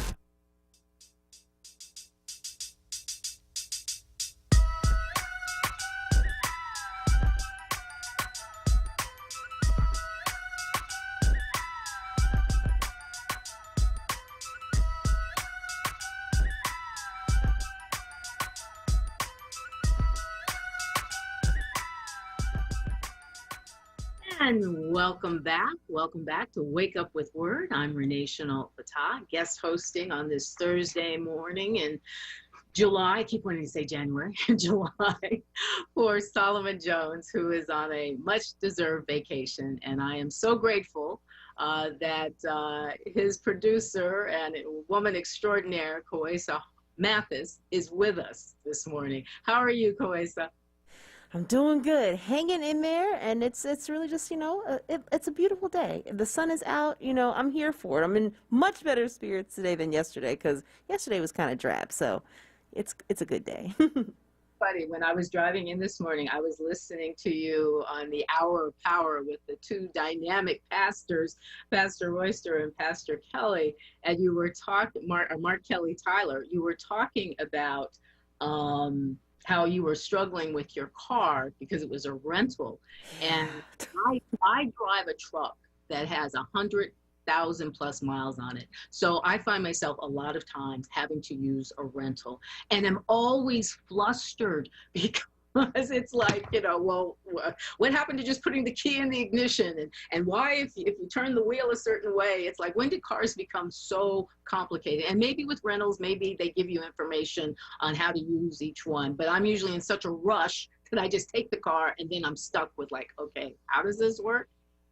Yeah, I mean, honestly, and so my car's in the shop because I was rear-ended as I was leaving work. This was about a month ago. And so apparently there's a rental car shortage. I didn't know that. I had no idea. So I was waiting for about 40 minutes for a car. And, I drive a Kia Soul. I love my little Kia Soul. It takes me where I need to go. It's a little high off the ground, but not too low. So I appreciate it. And so the car that they gave me, and I know somebody's going to be laughing at me and talking about this is like first world problems, but the rental car they gave me was a Mercedes, and I'm sitting there like, oh, I don't want to drive it, I don't want to do it. And I get in the car, and the first thing that happens is that I'm short, so I'm only like 5'2" and some change, and my feet don't reach the pedal. Right, I'm struggling, and so on the side where normally, you would have the side of the seat where you would normally have the adjustment to like move your seat up or back. It's like for lumbar support. And I'm like, who would put this here? So for a good like extra 15 minutes, I'm trying to figure out how to move my seat up. And then the guy comes around the corner. He's like, oh yeah, they put this, they put the controls on the door because women who have wedding rings, they were getting it hit when they were trying to, adjust the seat. And I'm like, well, that sounds like a first world problem. I don't understand why it can't just be where it's supposed to be. So yeah, it's been a struggle. I'm getting used to it, but yeah. Well, just know that you're not alone. And in fact, I mentioned Pastor Mark Kelly Tyler, and he is just now coming on the board of the organization that I just started at several weeks ago, and that's Philadelphia Lawyers for Social Equity. We are a nonprofit law firm that serves Philadelphia's low-income community around the issues of record clearing, expungements. We actually work with all of Pennsylvania residents, low income, if they're seeking a pardon. We have a staff of attorneys here. And in fact, one of them, our lead staff attorney, Taylor Pacheco, is going to be joining me tomorrow on WURD to talk about sort of the process, how one can go about getting an expungement. We started doing this, actually the organization itself, Philadelphia Lawyers for Social Equity, called PULSE, was started a decade ago by 3 civil rights attorneys who, before starting the organization, went into the community to find out what are the obstacles, what are the challenges facing our people. And what came back almost uniformly was this issue of records, that people had done something 5, 10, 15 years ago, served their time, had no further problems or run-ins, and yet this record was holding people back, holding them back from better job opportunities, holding them back from educational opportunities, from housing. I mentioned I worked at Senior Law Center, assisted living, somebody who did something in their 20s, now in their 60s, being kept from housing. So this was an issue that was confronting the community. Philadelphia Lawyers for Social Equity started doing expungements, about 3,000 a year, but started to discover that not everything on a person's record can be expunged. What can be expunged, and again, Taylor Pacheco, our lead staff attorney, will go through all of this tomorrow, but it has to be non-conviction material. So if you were convicted, you had a guilty plea, that's something that cannot be, for the most part, expunged, and you need a pardon for. So that's when we started doing pardon work. And in the past few years, and you heard Lieutenant Governor Fetterman talk about when he came into office in 2019, one of his priorities was to bring about reform in this area. And great strides have been made, and he gave credit where credit was due, and that was certainly to Secretary Brandon Flood for working with organizations like ours to find out what makes the process easier to navigate, what can be done to improve things. We were able to get the form streamlined from 9 pages and 13 pages of instructions down to something that was manageable. We at Philadelphia Lawyers for Social Equity, we provide pardon coaches. So a volunteer works with a person to, you don't need a lawyer to do this form, but forms can be complicated. And one part of the form says, well, your personal statement, that's optional. Turns out, because we watch what happens in the public hearings, as well as we track what's happening with people applying for pardons, turns out one of the most important parts of the application is what's listed as optional, and that's your personal statement. And we have volunteers, we call them pardon coaches. In fact, I've just become a pardon coach, working to help a person, a client, craft their story, talk about how your life has changed, talk about what things you're doing in the community to give back. So, certainly, I was a lawyer in another life. I graduated from law school. I went to practice for several years, clerked for a judge. But the real value I feel I bring to this organization is helping to spread the word that this is something. I certainly don't need to tell somebody who has a criminal record that it's holding them back. They know that.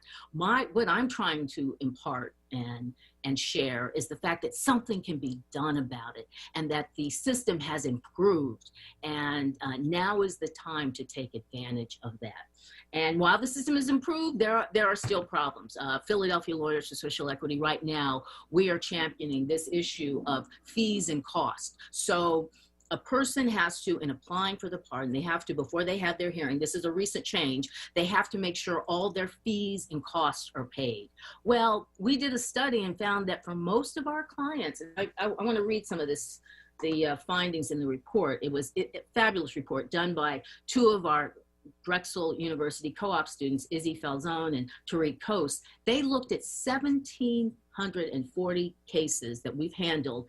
They found that for over 600 Philadelphia Lawyers for Social Equity clients, the total amount owed was over $1 million in fees and costs. And that breaks out to an average of about $1,664 a person. Now, it's ludicrous. That's a ton of money. A person is seeking a pardon so they can get a better job, so they can, have a better life. To ask someone to pay that makes no sense. So that's an issue that we've been meeting with City Council about. We've been meeting with various legal organizations about. That's something that has to change. But having said that, there are still so many various important steps and progress that's been made in terms of making this accessible to people. And that's something we're going to be talking to DA Larry Krasner about, as well as Councilman Kenyatta Johnson in the coming hour and a half that we have together.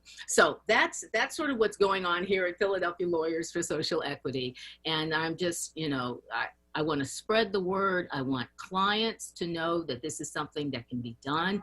I want the business community to know that it's important for them to provide volunteers that can help us in terms of, providing pardon coaches. We have 100 clients right now who are ready to go forward with their application. They need a coach. So, there's a role for everybody to play in this.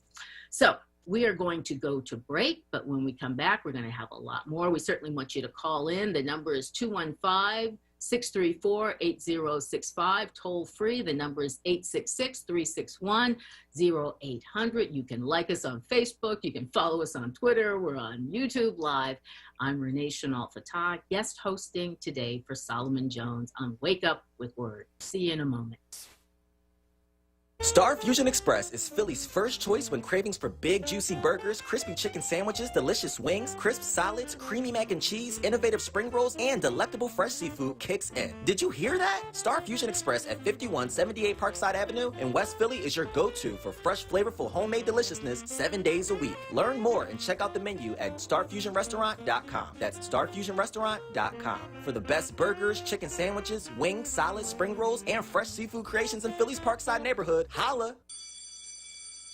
What's up, Philly? It's Sincerely Sarita. With so much uncertainty surrounding the upcoming school year, now is the time to take charge of your child's education and give them the tools to make learning fun and safe. Check out Commonwealth Charter Academy, which can make a difference in your child's life. Commonwealth Charter Academy, or CCA, is a K-12 public cyber charter school with nearly 20 years of experience providing a flexible, stable, online education in the comfort of your home. Enroll today at ccaeducate.me. Your child will receive 1. A world-class accredited education streamed directly into your home at no cost to you. 2. A laptop, headphones, assistance with accessing the internet and learning materials, all provided at no cost to you. 3. A safe learning environment with no bullying or security concerns. Join the nearly 2,500 students from Philly who already attend CCA. The school year begins September 8th. Enroll now at ccaeducate.me. You know that feeling?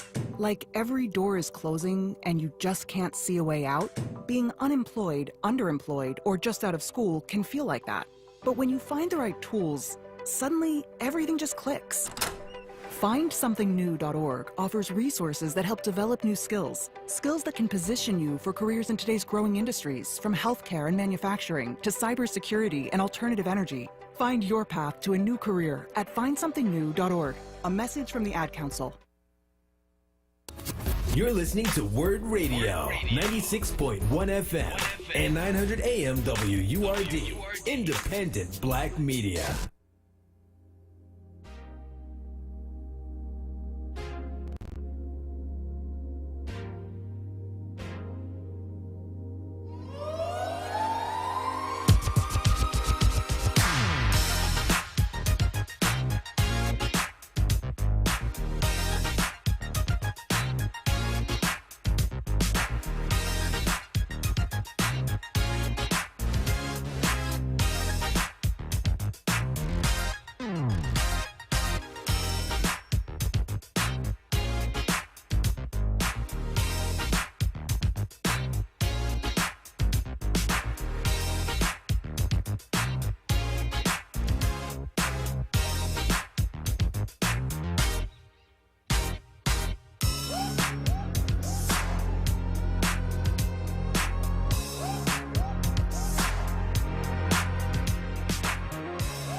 And welcome back to Wake Up with Word. I'm Renee Chanel Fatah, guest hosting this morning for Solomon Jones. You are listening to us on 900 AM, 96.1 FM. Maybe you're watching us live on Facebook, or Twitter, or YouTube. And of course, most importantly, we want to hear from you at home. And I see we have a caller from West Philadelphia. Good morning, Abdul Jabbar. How are you? Good morning, Queen. How are you this morning? I'm good. I'm with Koesa, and this is Renee. How are you doing? I'm great. I'm honored to be able to be on the line with you, Queen, because you come with such high regard. You're iconic to the city of Philadelphia. And I'll just get right to my point. I appreciate the work that you are doing and being part of that movement in reference to transforming people's lives, because what we know about the city of Philadelphia and the United States in particular is that there's a process in which they attempt to have a hold on individuals' lives to be able to control the trajectory of their lives. Whether it be you go through the system and you beat the case, there's still charges that linger, and when an individual or prospective employer runs your background, the charges will still come up. Absolutely. Whether you beat it or not. Then you have individuals that you've been discussing have served their time. They come home, want to move forward with their lives. These things are being held against them. So I think in my personal, experience, I benefited from the clean slate law, right? The clean slate bill. But what I'm finding is that there are still different departments that have precedent over other prospective employers. If they run your background, this stuff will still come up. So what I would like to propose to our governors and our senators is that they come up with a bill where your charges are automatically removed in court once it's dismissed, the same way charges are removed and reversed when you have a credit card purchase. When you have a credit card purchase and you cancel the charge, it's automatically reversed. You get your money back, right? I believe that is the same system we need within the criminal justice system, so we don't have to continue to lobby and waste millions and billions of dollars to try to, in other words, reinvent the wheel. They know how they can get it done, but it's a method, in my personal opinion, which lends to Michelle Alexander's book, The New Jim Crow, to keep people in a cycle where they're not able to live a life that's a qualitative life and be able to seek gainful employment. So once again, thank you for your efforts and everything that you do, and you will forever remain iconic and held high. Thanks, Queen. Thank you so much, Abdul-Jabbar. You said so much there, and there actually is legislation. I don't know where it is in the stream or the pipeline to do just what you said, because it is important to, however we can, allow people to have that second chance. And that's why until that sort of bill is passed for things that are on a person's record that's the result of a conviction or guilty plea, right now the only way you can address that is through a pardon, and that's why we're here. Certainly Clean Slate addresses a lot of the things on a person's record, but not all, as Abdul-Jabbar just pointed out. And certainly expungement can get at some of those non-conviction items on a person's record. And again, we're going to have our lead staff attorney, Taylor Pacheco, come in tomorrow and spend a good deal of time sort of walking people through, because 1 in 3 people in this country have a criminal record. Now, when we say criminal record, as Abdul-Jabbar said, that's not just a conviction. That's if you were arrested. That's something that is on your record. And it is holding people back from just a host of opportunities. And I mean, something as basic as being able to go with your child on the school bus. One of our board members talks about this. Couldn't do it because he has a criminal record. How can you keep a parent from wanting to participate? I mean, we talk about, and Madeline earlier was talking about, our schools and our kids. We want parents to be there for their children, and here you have this barrier, this impediment. And the choice you give a parent, well, lie about it. Well, no, that's not, that carries consequences, or reveal it like our board member did, and then be precluded from participating in an activity with your child. So, there's so much work that has to be done. It's certainly not the sole solution to this, and that's why I think legislation is important. That's why it's important that we vote. That's why, I don't think there's anything more important right now than we mobilize, well, maybe get vaccinated. People to get vaccinated and people to vote, but we can't say that we want to lift people out of poverty. We can't say that we're waging a war on poverty when you're not allowing people a living wage, and you're not allowing them to live up to their potential, and you're not recognizing that when somebody pays the price and does what society says they're supposed to do, you then allow this perpetual punishment and this life sentence, if you will, to continue after a person has been released. So we want to hear from you. Again, I appreciate Abdul Jabbar calling in. I think I would love to not go to a break. I hope that's okay. I'm looking from, Kawesa is holding my hand virtually with my trusty cell phone here, and I'm looking to see if it's okay if I skip the break to go to my next guest, or if I need to go to a break. All right, yay, we already took the break. See, I jumped, I knew what I was doing, Kawesa, even though I did not know what I was doing by jumping the gun there and going to break early. Excellent. You know, you cannot go anywhere these days without seeing or reading about Terrell Hagler. Now, I know him as Terrell. Everybody knows him as your fave trash man. Less than 3 months after, I'm going to give you a little bit of background and then Terrell, I want you to just jump in here. But less than 3 months after accepting a position as laborer for the Philadelphia Sanitation Department, Terrell Hagler became an essential worker. To bridge the gap between residents and sanitation workers, he created an Instagram page. And that's like the one social media platform I'm not comfortable with. I got to get you to work with me on that, Terrell. But it's at your fave trash man, to give residents an inside look as to what sanitation workers experienced during the pandemic. When Terrell noticed that his co-workers didn't have the proper PPE to execute their job safely, he decided to stand in the gap and start a custom ink t-shirt fundraiser to purchase PPE, hand sanitizer, and cleaning supplies. His impact traveled from there. Independence Blue Cross, I know you all saw this. They featured him in a full-page ad in a Sunday Inquirer a while back. He's on TV all the time talking about the importance of people getting vaccinated. He's just started a nonprofit, Trash to Treasure. I met Terrell through Jeff Brown and this amazing idea that Terrell had that we're going to talk about.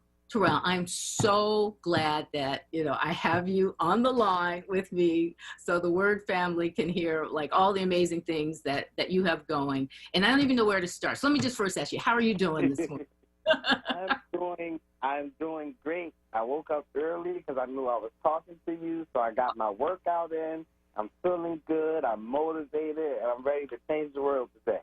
Oh, well, today and every day. Terrell, maybe just start off talking a little bit about your story and your journey, because it's a powerful one. Sure. I applied to be a sanitation worker in 2017. And it wasn't something I wanted to do. It was, you know, the look of it. Have a city job. You know, the stigma is you work 10 years, you get a pension, and you can sell off, you know, into the sunset, you know, and visit Aruba every 3 or 4 months, you know, with your pension. So, and it's the easiest way to get a city job. So I applied in 2017, and I waited 2 years before I got the call. And, you know, luckily, I still had the same email address when they emailed me the letter. And I started December 2019, and little did I know, 3 months later, Corona would hit, you know, so viciously. And around May and June, I just noticed how bad Philadelphia was dealing with, you know, the delays of the trash, the amount of trash we had on the ground. Over 300 sanitation workers had tested positive, and you know, with my theater background, my dance background, and just me as a person, I have 3 kids that I have to take care of. And we didn't have that much information. We didn't have adequate PPE. We didn't have cleaning supplies. You know, we were sharing trucks. That's how people were getting sick. And, you know, and I went to the higher-ups, and it was like, we just can't do anything.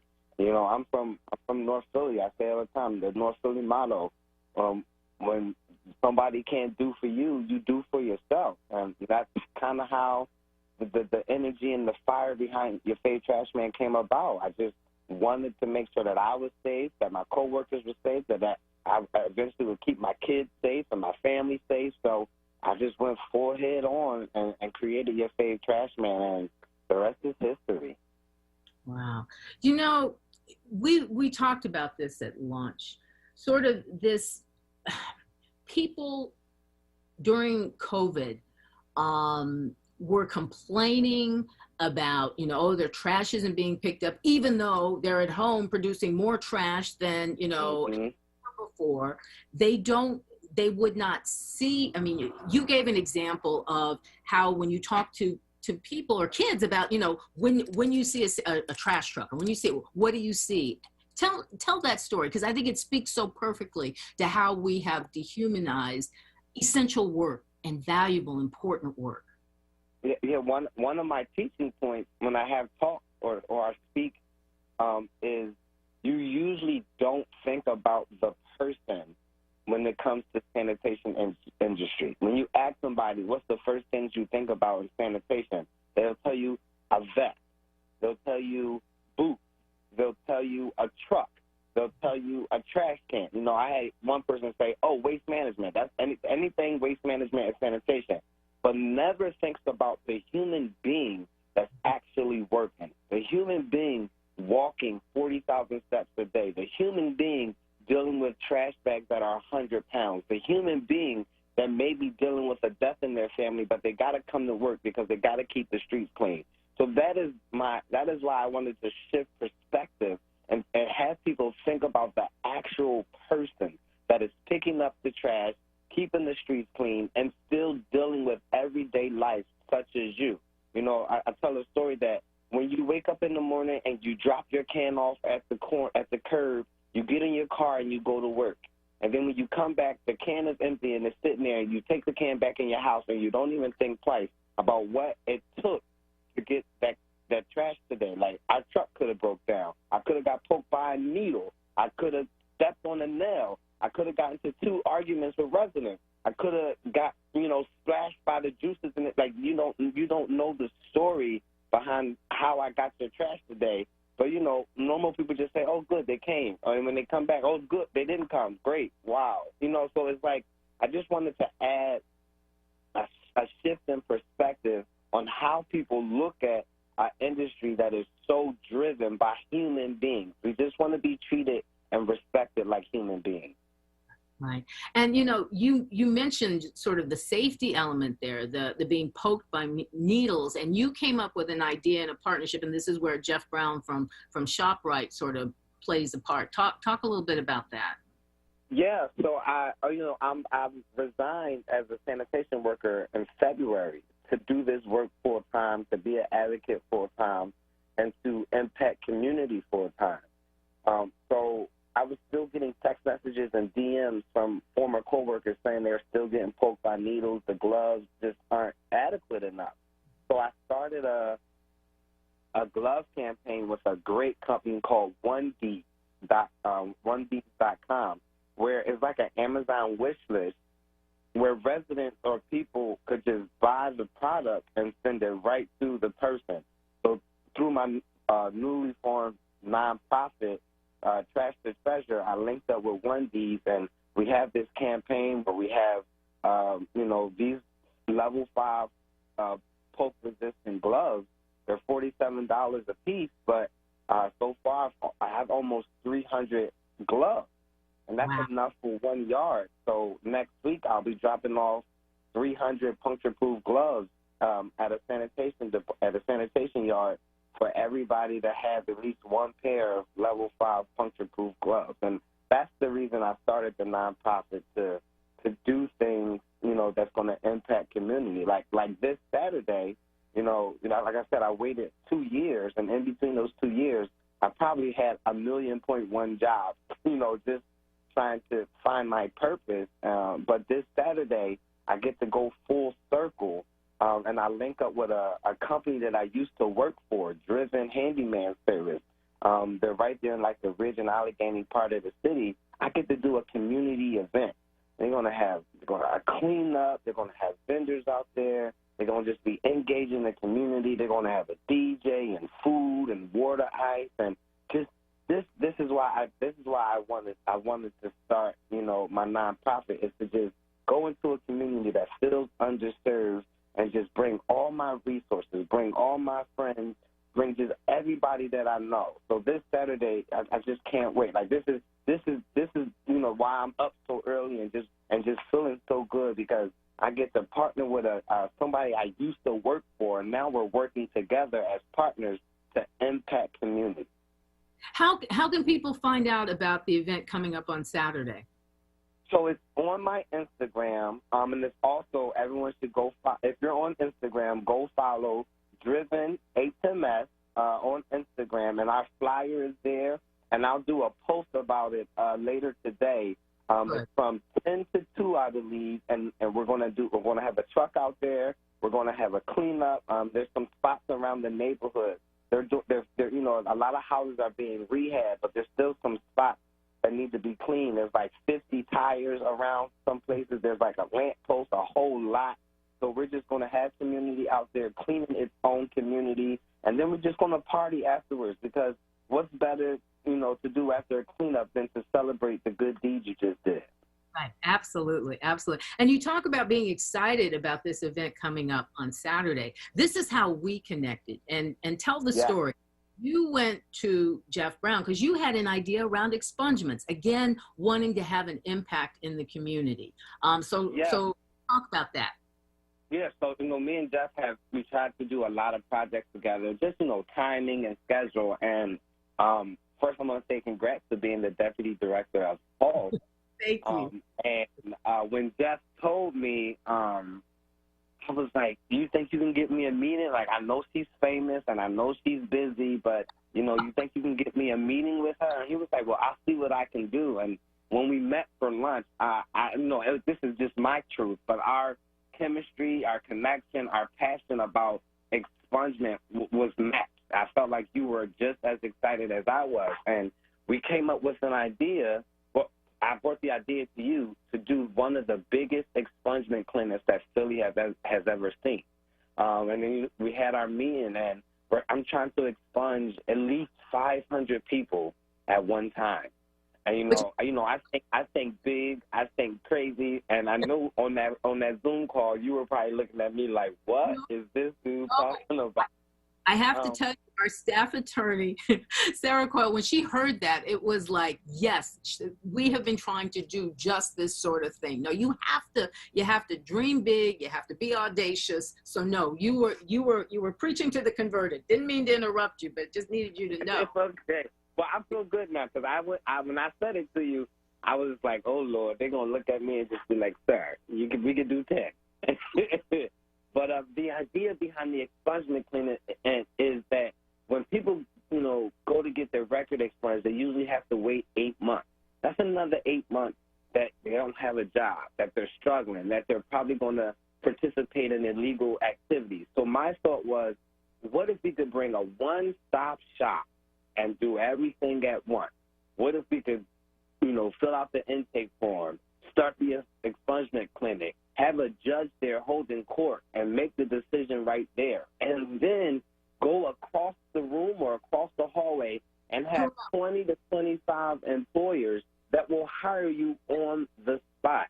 So Terrell, hold that thought. You know, we have to make a break, but I want you to hold on if you can, and we'll continue this conversation. I'm not going nowhere. Okay, stay right there. You're listening to Wake Up with Word. I'm Renee Chanel-Fatah, guest hosting for Solomon Jones. We'll be right back with more from your fave trash man. Right back. North Philly, Center City, Norristown, West Philly, I SEPTA, everywhere. Every place. Every day. Into, out of, and all around the city. SEPTA is the hometown way to go. Write with us at iseptaphilly.com. Students, parents, teachers, guardians. 100 Black Men of Philadelphia is offering free mentoring programs this summer to help provide an alternative to the gun violence plaguing our city. Our programs build character, body, and mind of our boys 1st to 12th grades through paid high school internships, book clubs, fishing, physical fitness, and more. Register today at www.100blackmenphilly.org and click events or call 267-258-2900. For the past 10 years, Comcast has been helping students get ready. We've connected 5 million students from low-income families to low-cost, high-speed internet. We're working with both nonprofit partners and city leaders to create over 1,000 Wi-Fi connected lift zones in community centers nationwide.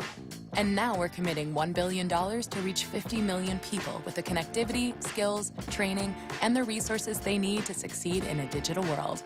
Learn more at comcast.com/education. WURD Radio Digital Tip of the Month with Stephanie Humphrey. Brought to you by Comcast. Using food or grocery delivery services like DoorDash, Grubhub, or Instacart proved to be a valuable lifeline for some during the pandemic. And even as the country opens up, food delivery is still very popular and shows no sign of slowing down. Here are some tips to make sure your next food or grocery delivery goes smoothly. Typically, the best time of the day to order groceries is first thing in the morning, but on most apps, you can schedule your delivery in advance, so take advantage of that feature to help avoid long wait times. Make sure you leave clear delivery instructions for your driver. Provide cross streets, landmarks, or a description of your home if necessary. And leave detailed instructions for your grocery shopper by specifying preferences in the comments in the app. If you're concerned about security within the app, use Apple Pay or PayPal as your payment method instead of storing your credit card information. And of course, make sure you tip your shopper or driver for their hard work. Stay tuned to WURD for more tips and stay connected with us at wordradio.com. Tune in this Saturday at 3 p.m. for the Friends of Farrakhan show, understanding the ultimate truth of the knowledge of self and the knowledge of God. This is not a fad for us. We will not resume our regular programming when things die down. We're not black to help our bottom line or because it's politically correct. We're not joining a fight. This has been our fight, our message, our people. Black lives have always mattered here. We are Undeniably, indefatigably, unapologetically, permanently Black Talk Media. WURD.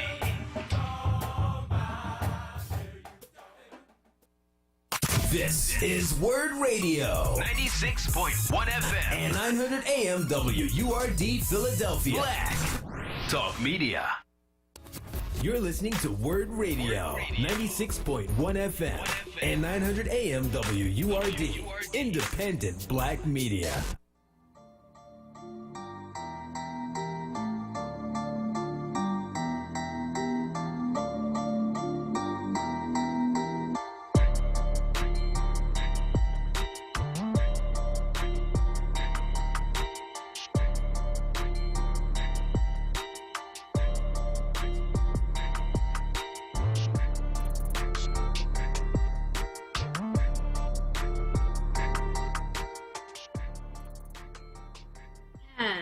Welcome back to Wake Up with Word. I'm Renee Chanel Patag, guest hosting on this Thursday for Solomon Jones.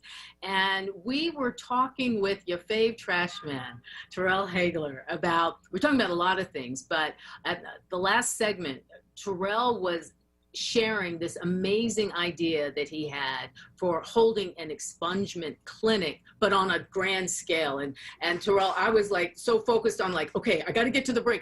Got to get to the break. Could you just sort of like, pick up on what you were talking about? Because it really is powerful.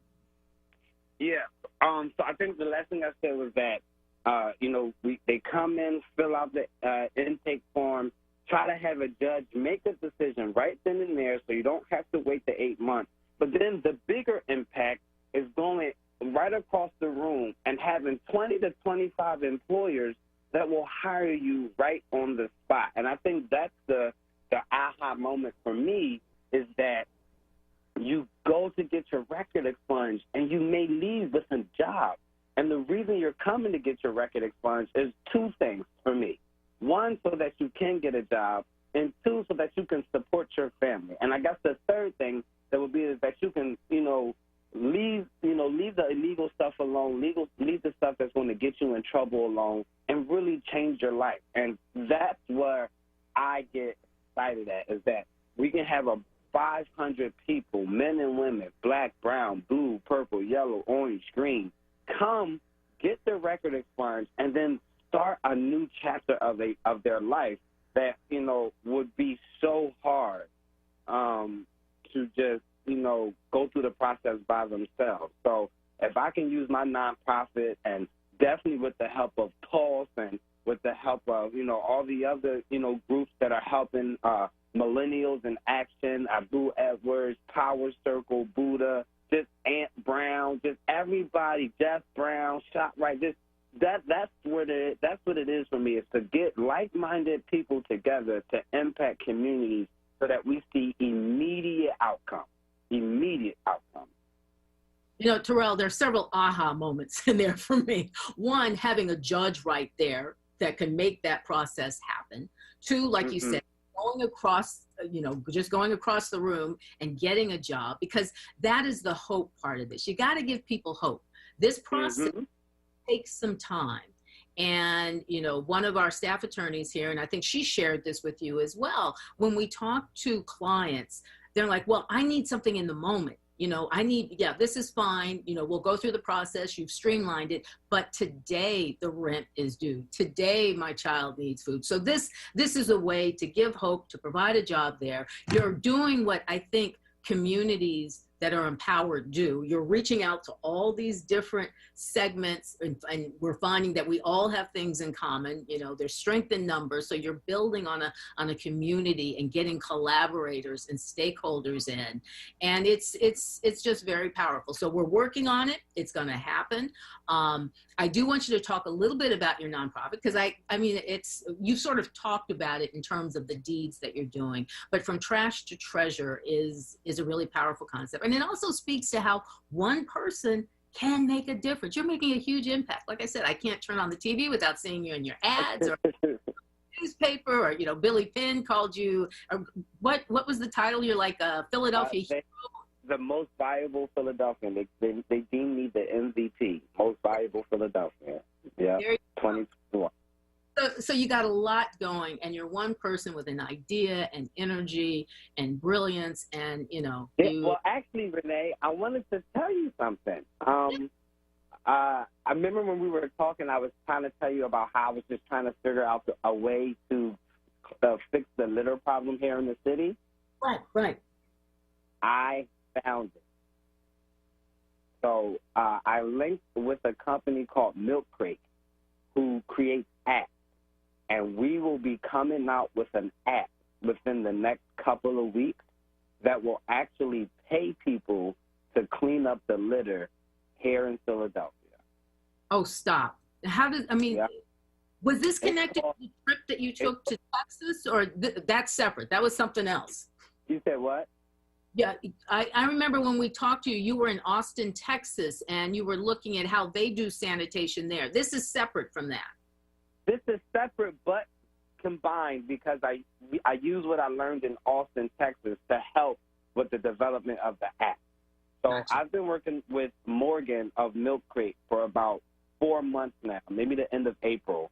And we've just been plugging different strategies and different business models. And my trip to Austin really put it into focus on what we need to do. And so what we're going to do is we're going to come out with an app in the App Store that people can download, and that you can either report litter on your block, or you can sign up to be what we're calling right now a block tender.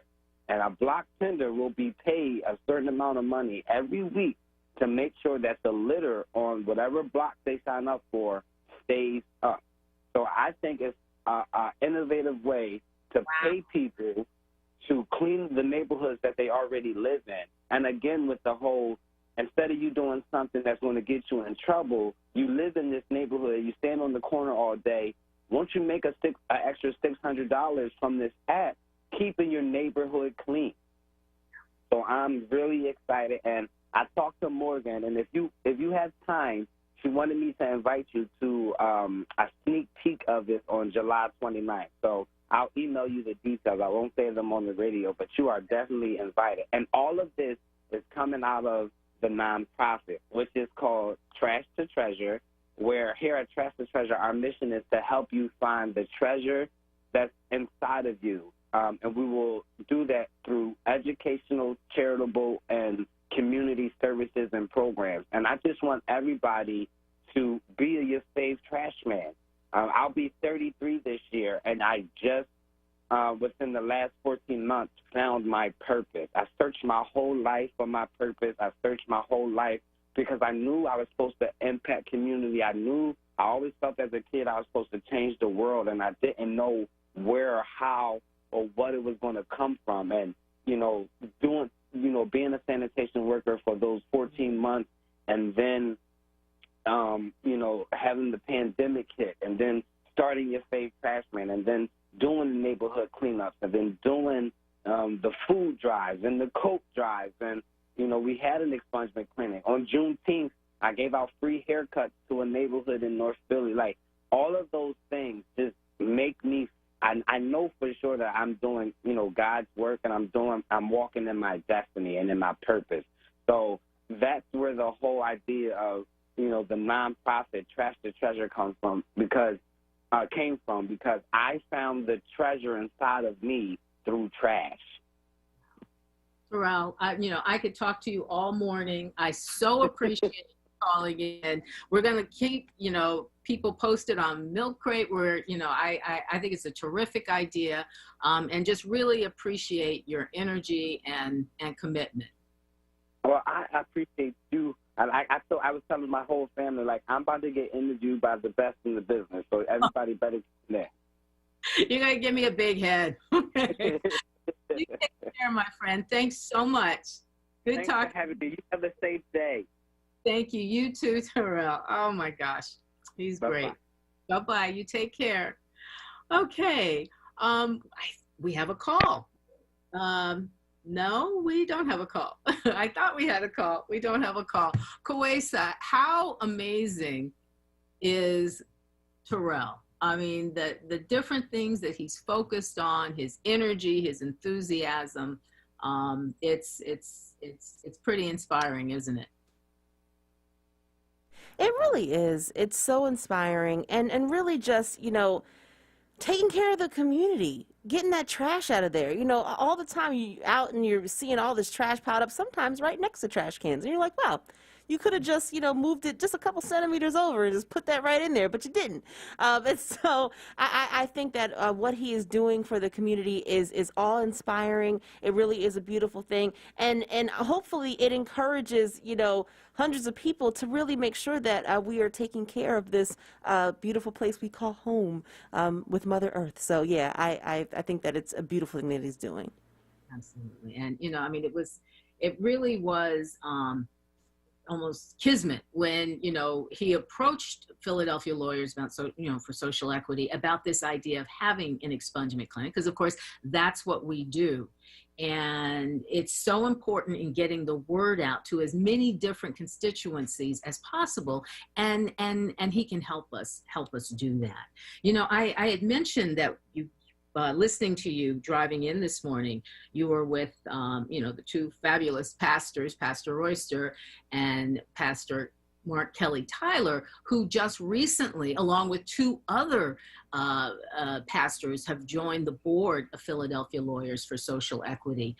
We also have a new board chair, and she is Municipal Court Judge, the Honorable Karen Simmons, which I think is so unique for an organization to have a judge, not just on its board, but as our chair. And I think in this moment when, criminal justice reform focuses on, the discretion of prosecutors, focuses on the lack of oversight of police, judges who in Pennsylvania are elected by the public, they should be held accountable.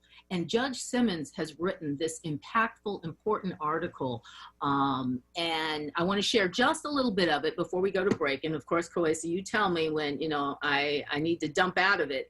But I think that when members of, the judiciary speak out on this issue, we really have a responsibility to listen. Now, Judge Simmons, who, as I said, is the new chair of the Board of Philadelphia Lawyers for Social Equity, she wrote that once an individual has fully served their sentence, we must not allow the stigma and circumstances of their past to follow and haunt them for the rest of their lives. She said, I am proud to bear the reputation of being tough. Anybody who knows Judge Simmons knows she is tough. But then she goes on to say, tough but fair. Here's the important part. When I impose a sentence, it's meant to be the full punishment for the client. One defendant serves the time, pays the fine, they are free to start over on a new path to a new future. That has always been my intent, but that is not the justice system I have come to know so well.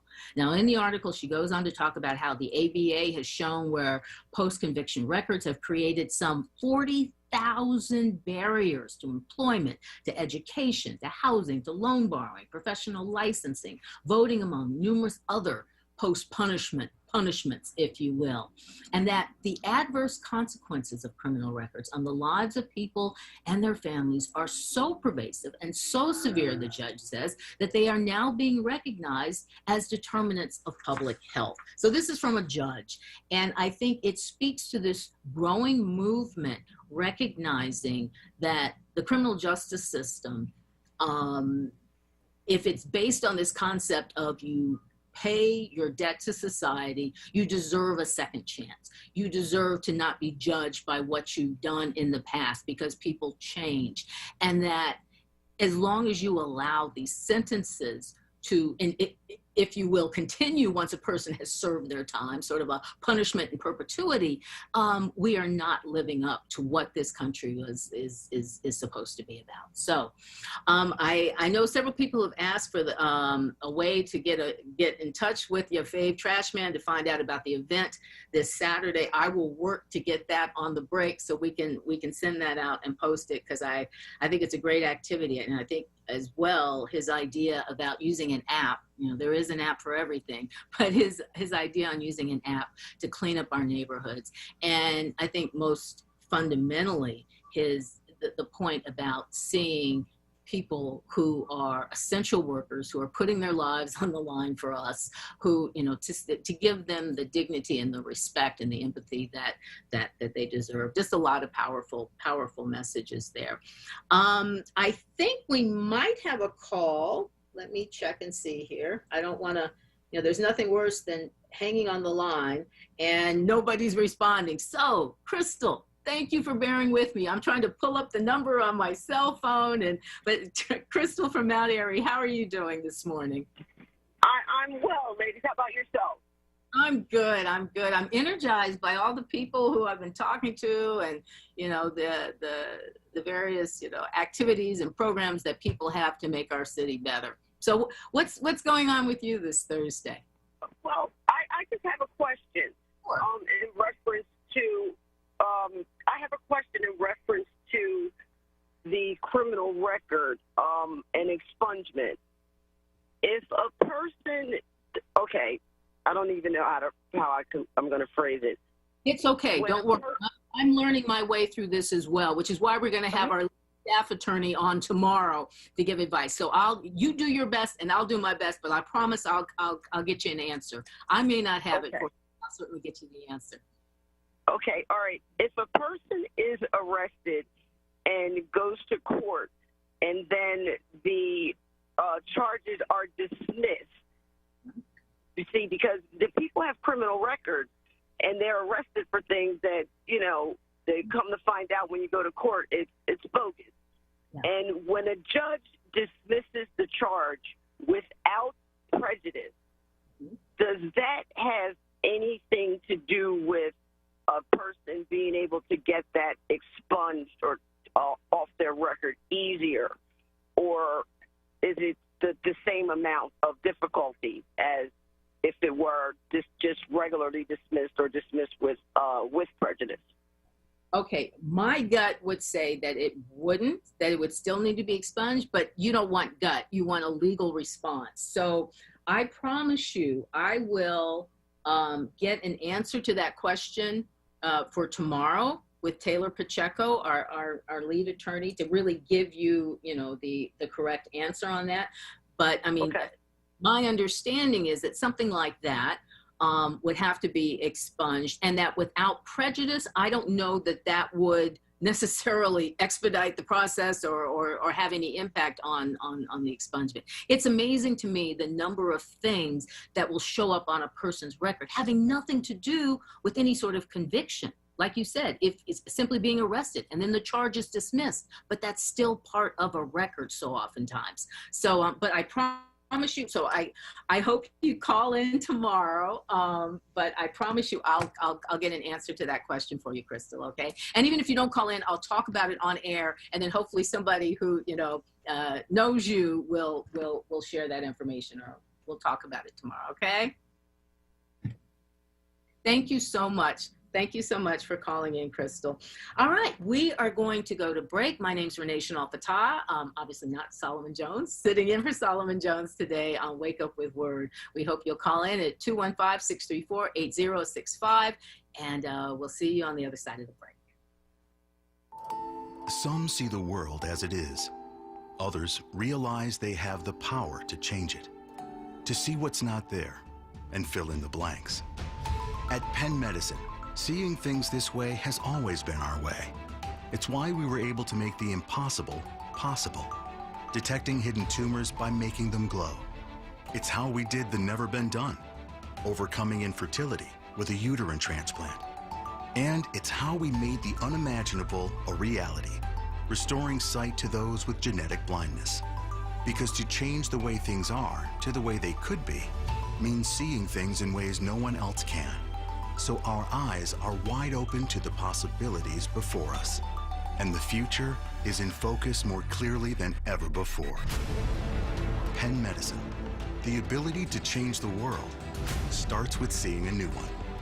Discover more at pennmedicine.org. Whatever the world brings, we're always moving forward. Reinventing business, reimagining home, and re-emphasizing community.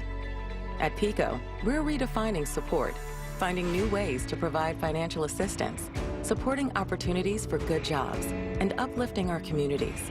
We're by your side through it all, because whatever the future holds, you're ready to take it on, and we're ready to power it. Find the support you need at pico.com. Do you have what it tastes to solve Hers Flavor Mix Mystery? One chip, 3 classic Hers flavors, thousands of possible combinations. Pick up a bag of Hers Flavor Mix Mystery and make your guess online today. Your guess could win you $10,000 and a year's supply of Hers. Visit Hers on Facebook, Instagram, and Twitter for more info on how to enter. Solve the mystery. Break out the Hers. No purchase necessary. Legal residents of the 50 United States, DC, 18 years of age and older. Ends 8/31/21. To enter and for official rules, including odds and prize descriptions, visit campaign.rtm.com/Hers Flavor Mix Mystery / void where prohibited. Hey WURD family, did you hear? It's official. The Colorectal Cancer Alliance just announced the new age for colon cancer screenings has been officially lowered to age 45 for everyone. If you are 45 or older, it's time to get screened. Go to WURDradio.com and click on the Go to Know banner to register for your free at-home screening test. Did you know colon cancer is largely preventable with on-time screening? And there's a 90% survival rate when caught early. African Americans are 20% more likely to get colon cancer and about 40% more likely to die from it than most other groups. So for the next 3 months, you can go to WURDradio.com and click on the Go to Know banner for your free at-home screening test. A screening navigator will contact you to ask a few questions and help you get screened. It's that simple. Again, just go to WURDradio.com, click on the Go to Know banner, and fill out the form to request your free at-home screening test. Go to Know today. You're listening to WURD Radio, 96.1 FM and 900 AM WURD, independent black media.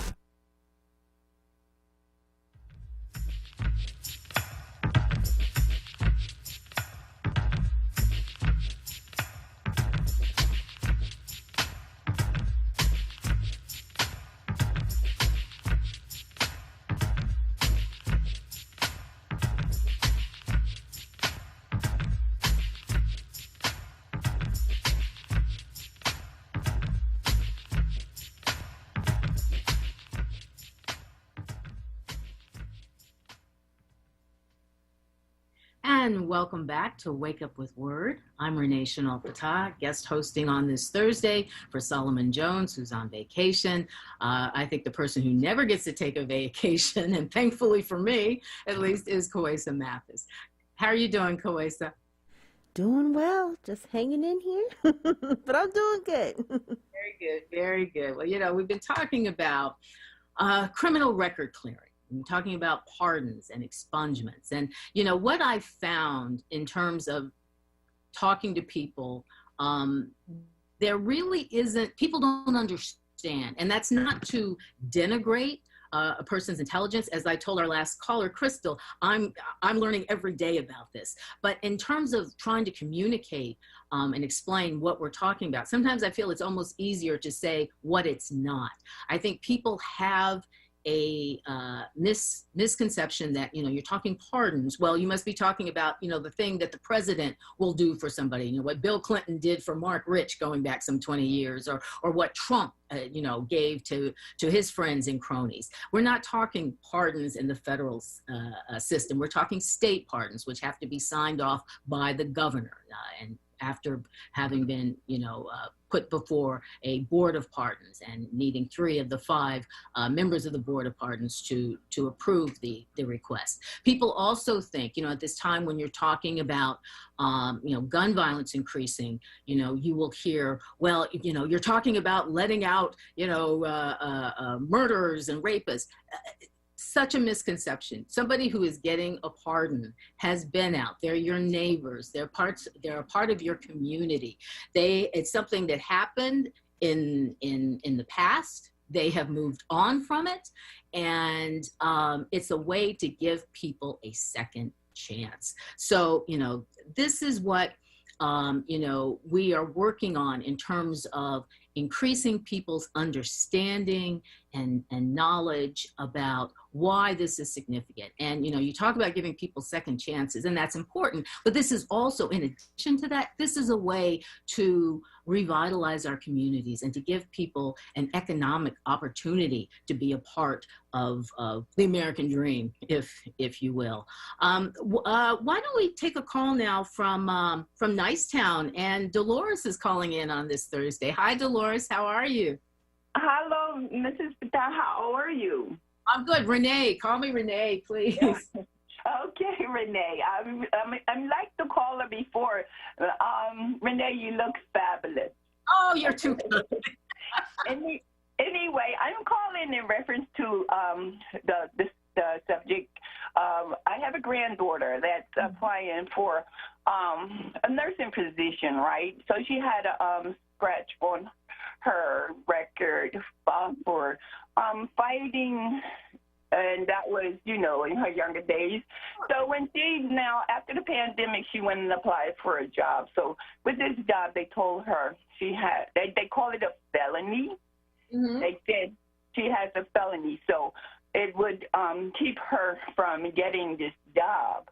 And I'm trying to understand, some of the times we don't know when other people have these kind of things on their records as they are working, and I do want my granddaughter to work at what she wants to do, and this is what she wants to do.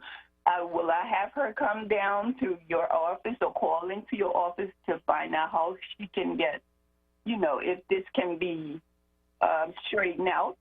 Absolutely. I would say that the first step is to call. And I'm going to give you the number right now. Do you have a pen? Can you take it down? Let me get it right now. Yeah, because what will happen is you'll call and you'll get a recording, but I promise you somebody will get back with you because, we're still, because of COVID, I'm here in the office every day, but we're basically operating off a hybrid model. So, people are in for a set amount of time. But if you call this number, an attorney will get back with you and set up a time to talk to your granddaughter. So the number, okay. Are you set? You can give me the number. Perfect. Okay, the number for Philadelphia Lawyers for Social Equity is 267-519-5323. Or, I can also, do you think she would want to reach out via email? Because if so, she can reach me and I can forward the information. Do you want to take down the email for here at work as well? Yes.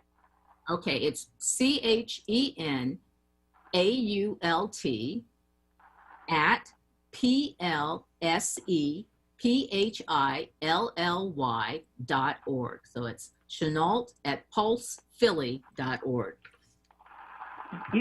At what's the word after at?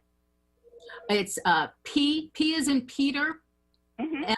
L is in Larry, mm-hmm. S as in Sam. Whoops, sorry about that. Somebody calling in right now. E as in Ed, and then Philly.org. Thank you. You're welcome. So just number 267-519-5323. 5.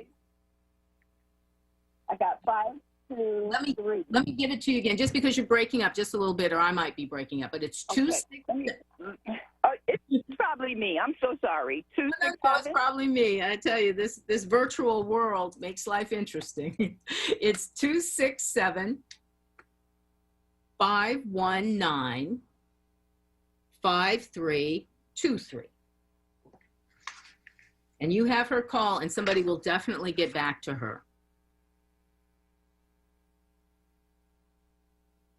And then in the email, if you just have her say that, you know, that you talked to me and her grandmother, and we'll definitely follow up, okay? Renee. Yeah, you got it? Yes. Okay, you take care, Dolores. And again, thank you so much for calling in. I really appreciate it. Okay, well, joining me now, and you know, it's almost like a cliche when you say somebody really doesn't need an introduction. Our next guest really doesn't need an introduction. Philadelphia DA Larry Krasner's sweeping victory in the May Democratic primary virtually guarantees his victory in November, paving the way for another 4 years for his transformative social justice reform agenda and his commitment to overhauling the criminal justice system. Prior to becoming district attorney, Larry Krasner worked for decades as a civil rights lawyer, specializing in criminal defense and police misconduct matters. And after his, what many called unexpected victory in 2017, he has not only initiated important reforms in the Philadelphia's criminal justice system, but he's also gained national attention from the gripping PBS documentary, Philly DA, as well as a terrific book that chronicles his journey. Larry Krasner, thank you so much for calling in this morning. Really appreciate it. Well, thank you, Renee. It's always wonderful to speak to you. Well, this is just great. And, you know, all this week, we have been talking about the work that we're doing at Philadelphia Lawyers for Social Equity, which, of course, you know, 10 years ago was founded by the great Mike Lee, who now is in your office and a part of your team. But we've been wanting to let people know that this is something that is available. It's certainly not going to work for everybody, but it can make a difference. And we also want people to know that the DA's office is part of the reform that's taking place. And that, you know, certainly it's not going to apply in every instance, but this provides hope for a lot of people. So I would really like for you to speak to that just a little bit. Well, you know, it really has been exciting to have so much support from Philadelphians for an agenda and a platform that, as you know, was considered unlikely to win when we ran in 2017. The amazing thing about the primary election in May is that we didn't just win. We won with more than 2 out of every 3 votes in Philadelphia, and we did it at a time that was very, very daunting. You know, whenever people are fearful, whenever they're having a difficult time, whether it's economically or in our case with a pandemic and with soaring gun violence, incumbents are in trouble. They're usually looking at a bad outcome. But it was really heartening and encouraging to see that Philadelphians understood that what we're trying to do is work on long-term solutions. They appreciated that we're trying to be accurate and even-handed with our activity. And so that is very encouraging. You know, the work goes on. I mean, to me, the big story of my workday is what's going on with the Attorney General's announcement that there is a $26 billion settlement of an opioid lawsuit. Honestly, it's a very, very troubling situation. We are looking, I'm afraid we're looking at the possibility that this is not a settlement that's going to benefit Philadelphia. This is really a sellout of Philadelphia because it seems like the money is low. It seems like the money will come very slowly over almost 20 years, and it seems like there's no guarantee the money even shows up because there are so many ways these companies who have poisoned Philadelphians can get out of it through bankruptcy and through other trap doors that are built into this proposed deal. So, you know, we have to, as elected officials, stick up for Philly. We have to stick up for voters. And the mayor said he's troubled by this deal. I'm troubled by this deal. And make no mistake, the mayor filed a lawsuit a couple of years ago that he's been fighting vigorously My office filed a separate lawsuit a couple years ago that we have been fighting vigorously. Compare that to what's going on with the Attorney General, who filed no lawsuit at all against these defendants and is saying, after having filed no lawsuit at all, that he's got it all wrapped up. This is a problem, and we will be talking about it today. We will be doing some things in court today because we need to make sure that Philadelphia, which has taken a terrible hit from opioids, and in particular in the last year, we've seen a 29% increase in fatal overdoses among Black Philadelphians. 29%. We need to make sure that Philadelphia is protected. Well, and you know, separate and apart from that, and I know, you know, you said that some actions are being taken in court that you're instituting and that people will be watching that. But you're right, Philadelphians need to be protected, which is why we are on such a bandwagon changing the subject around pardons. And, you know, we've heard you say, you know, that, you know, last year your office got 55. If you got 5,000, you would handle it. You're part of the reform that, you know, we see coming out of Harrisburg. And yes, a lot still needs to be done. But what is the message? I mean, I think it's important for people to know that the law enforcement agency, which is what you are, the DA's office, this is something that you get behind for, you know, so many people. Not everyone, obviously, you know, murderers and rapists are not going to be getting pardons, but as a way to provide hope, as a way to lift communities out of poverty, I mean, I've heard you speak on, you know, the povertization that takes place in our communities because you're holding people back with these ancient criminal records. You know, people need to know that this is an option. Oh, absolutely. Let me just give you an example of the kind of thing we see. We see someone who in the 1980s was convicted for a relatively small-time drug dealing case, who then had a felony conviction, then went into doing what was essentially maintenance or janitorial work. Did a great job, has had no further complications with criminal justice in 30-plus years, but has been able to become supervisor because of the existence of that felony. We're talking about a taxpayer, a homeowner, you know, a provider. We're talking about a husband or wife. We're talking about a parent. And they are coming to us for nothing more than, will you support our request to have a pardon for what I did 35 years ago, for which I am obviously completely rehabilitated. We have to support that.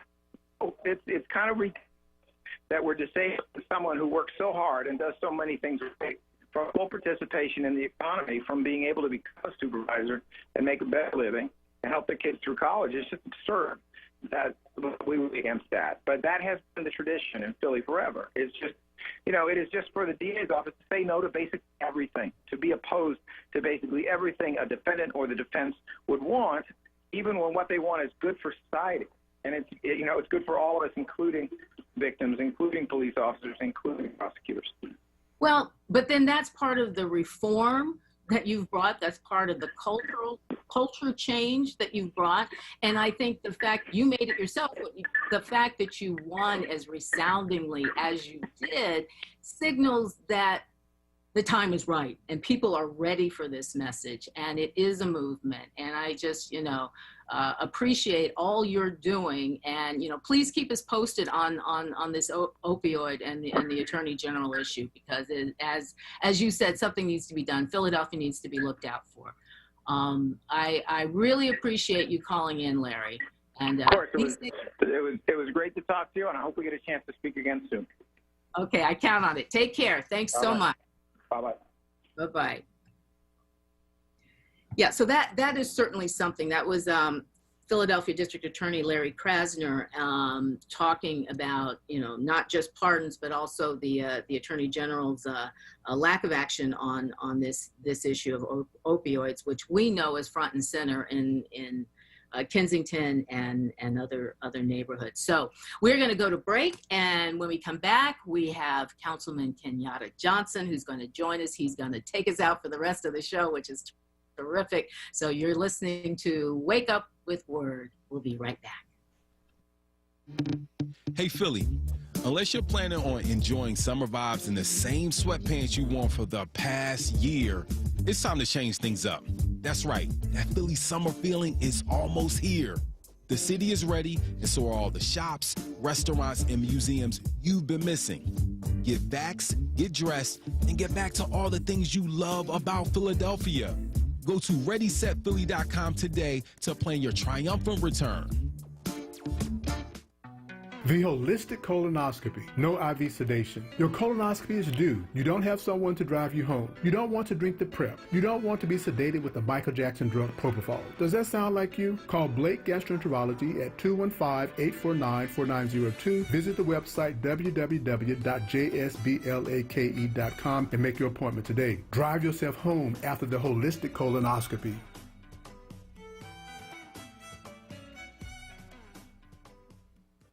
Join WURD for the Summer of Freedom Neighborhood Love Tour. This year, we celebrate West Oak Lane, Mantua, North, West, and South Philly. I'm Tiffany Bacon. I will broadcast live from a different neighborhood each Friday from 10 a.m. until 12 noon. Our next stop is Penrose Playground, 1101 West Susquehanna Avenue, Friday, July 23rd. Enjoy a special feature on the Summer Olympics, meet special guests, and stand with WURD. Be a part of the movement to amplify the voice of the Black community. Show your support and join or renew your 4WURD membership on site. That's the Summer of Freedom Neighborhood Love Tour at Penrose Playground from 10 a.m. until 12 noon. WURD, showing love this summer.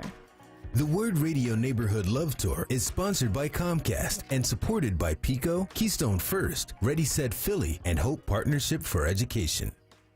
Want the latest in WURD swag? Check out the shop tab on WURDradio.com. Hoodies, tees, and more in a variety of colors. The shop tab on WURDradio.com. Show the world that you're all about Black. Talk Media. You're listening to WURD Radio, 96.1 FM and 900 AM WURD. Independent Black Media.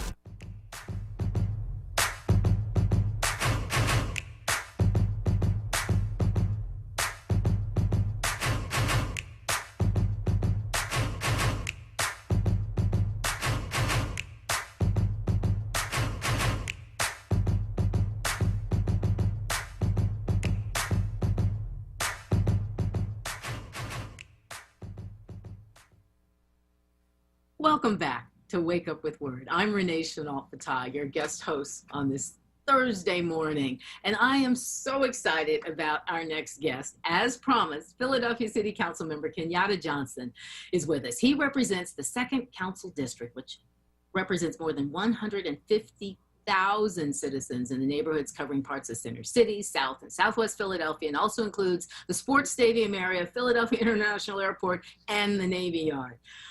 The councilman arrived on the political scene in 1998, determined to end gun violence through peace, not guns, an organization he founded after the murder of his cousin, to prevent violence through education, as well as the creation of programs that would give youth an alternative to the streets.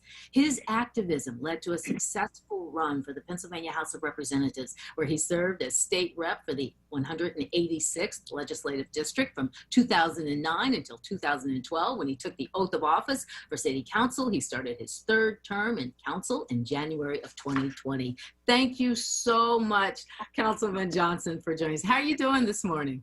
I'm doing pretty good, Renee. How about yourself? I'm good. I'm good. You know, we had a conversation just a few weeks back, which was tremendous. But just to back up a little bit, you certainly have been front and center in the current discussions around gun violence in the city. Could you talk a little bit about that? Yeah, Renee, it's always been a passion of mine, probably prior to this issue becoming like the hot button issue that it is right now.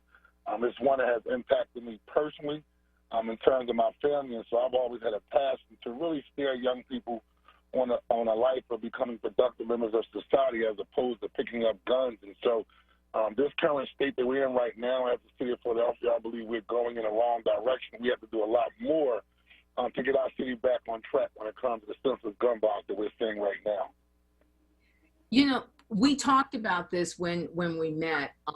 Met with several members of our staff, as well as the treasurer of our board, Jeff Brown, and we were talking that it's not it's not one solution. It is sort of an ecosystem of programs and approaches. Could you maybe talk a little bit about that? And I know you've been doing a lot around, the Special Committee on Gun Violence Prevention. There are a number of steps and pieces to this puzzle.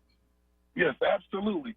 For me, it's about taking a comprehensive approach when it comes to addressing the senseless issue of gun violence. And so in our meeting with the Philadelphia Lawyers for Social Equity, specifically looking at the role that reentry plays around senseless gun violence, making sure that individuals who are applying for getting their records expunged, but most importantly, pardons, have an opportunity to navigate through that process, and most importantly, become successful.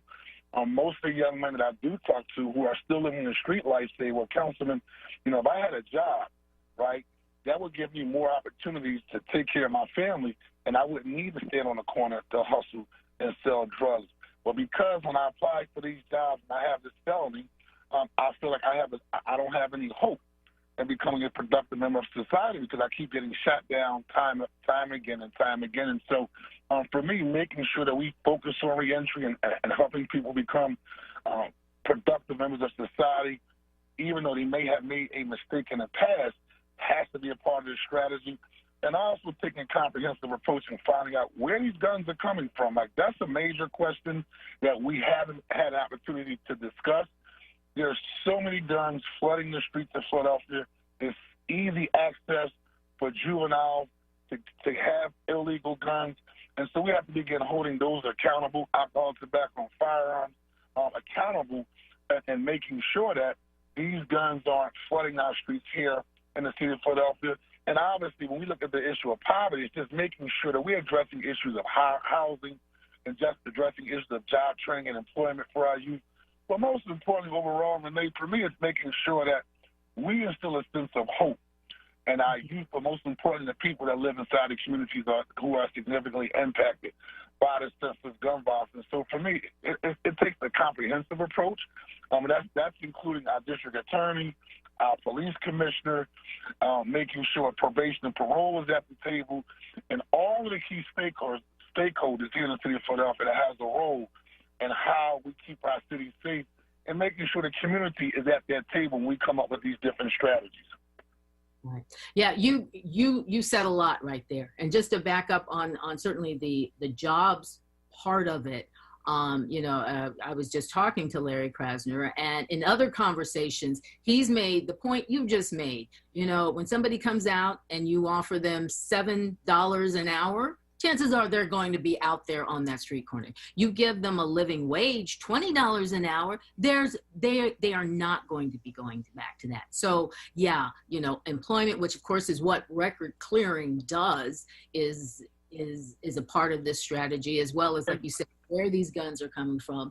Working with various stakeholders. You mentioned the Office of Reentry Partnerships. We just met with them just a few days ago, and looking at some clinics around expungement and pardons, and they had asked me to specifically mention, and you triggered this, that $500 in support is offered for anyone who's released from the Philadelphia Department of Prisons on State Road. It has to be from the State Road facility from 3/1/20 to 6/30/2021. So if you got out on June the 29th of this year, last month, and you're a Philadelphia resident and you have a gross income equal to or less than $33,000, there's $500 available. But I would not have known about that without reaching out and having that conversation. So it is about various stakeholders coming together and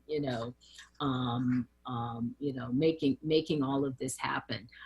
You were one of the council leaders responsible for getting the mayor's administration to commit to spend $155 million in this new operating budget, which started July 1st to address violence. How is that money going to be used? Could you talk to us a little bit about that? Yes, absolutely. So we have $50 million put aside for what we call community-based organizations, and that funding is going toward making sure that what we call boots on the ground organizations, those organizations that are working day in and day out around this issue of senseless gun violence, we are creating a process for those individuals to have the opportunity to apply for grants, but also contracting opportunities. And so we don't want to make this a one-time opportunity for those types of organizations. We call it a new normal budget moving forward, where the issue of gun violence will be a key priority as relates to the city resources. And so that's one key component, because we want to make sure that those organizations who are working day in and day out that don't normally receive the type of support as other organizations have the shot of receiving resources so they can actually go to scale and build the capacity of their organization. The additional funding, the other $100 million, has been reallocated to a variety of different city agencies. So just to give you an example, we cut down the budget on Parks and Rec. We cut down the budget on the Office of Workforce Development. Those areas have been restored. One key area under Michael Rashid is the Office of Commerce. We increased their budget so we can begin looking at violence prevention from a job-based and workforce-based approach. And so, again, when we see areas of high crime and areas of gun violence, those areas are primarily neighborhoods where we see significant high poverty. And so if we can transform the lives of individuals who live in those neighborhoods, not just the shooters, but the whole family as a whole, making sure mom and pop has an opportunity to become gainfully employed as well. Because that also takes the pressure off the young person making a bad decision, saying, well, I got to sell drugs to take care of my family, right? And so we're looking at using the Commerce Department from a workforce development aspect as a part of our overall strategy. And so it was a lot of reprioritizing some key areas that were basically cut pre-pandemic and also after the pandemic, but most importantly, to make sure we get the money in the hands of the advocate groups that want to do this type, that want to continue doing this type of work. This would be the office of the victim advocate that you created. That the city opened. Yes, absolutely. And so the Office of Victims Advocate is based upon legislation that I introduced to create an office where those mothers and fathers who lost loved ones to gun violence, they'll have a voice. A lot of times we talk about criminal justice reform, we talk about a variety of different issues around gun violence, but we rarely talk about those people who are suffering. And those are the ones who have been personally impacted by gun violence. And so we're looking to have this office opened up in the fall. But that's one of the key initiatives that have been funded through this upcoming budget process. And also we're going to have curfew/safe zone centers. We've seen time and time again juveniles out in the middle of the night, right, getting involved in all types of street crime and gun violence. And so with these curfew centers, we're taking an approach that is not punitive, but holistic, where individuals won't go to the police station. They will actually come to the curfew center and get the type of holistic support that they need as well as their family. And so those are a couple key initiatives that also will be funded through the funding that we have provided during this past budget process. So a number of different approaches, reaching a number of different constituents and stakeholders.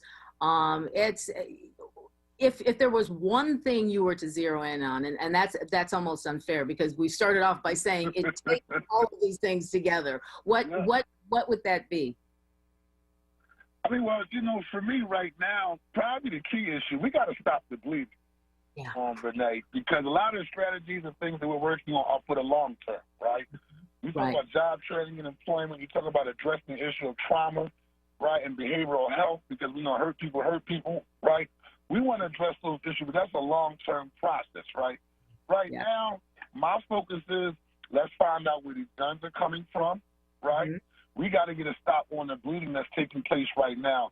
And it's probably not a popular thing to say, but we also got to track and make sure that those who are carrying the guns, right, those who are pulling the trigger, that's wreaking havoc on our community, they have to just stop, like, period. Because I can't go to sleep at night when I get an email or a text message that a 1-year-old was shot or a pregnant woman was shot or a double homicide happened, and life just goes on in the city of Philadelphia as nothing has happened. And so for me, stopping the bleeding is finding out where the guns are coming from. You gotta be aggressive and track down those who are carrying the guns and give them an option. Listen, we will support you and provide all the resources that you need to change your life. But if not, And you have to be dealt with in a way that's going to keep our neighborhood safe. And that's where I'm at. Because right. again, We can't be afraid to have those other conversations as well, because as we've always said, that it's about hope and it's about having long-term strategies. Thankfully, I mean, I was listening to everything you said, but thankfully you could not see me because my power was just about to run out. So I was scrambling, trying to plug in the laptop, but I so appreciate you joining us, Councilman Johnson. No, we will definitely be in contact. This was a great way to end Wake Up with Word this Thursday morning. I'm Renee Chenault-Patah, guest hosting for Solomon Jones. I promise to have my laptop plugged in and ready to go tomorrow morning. Everyone go out and have a wonderful day. Thanks so much for taking the time to be with us this morning.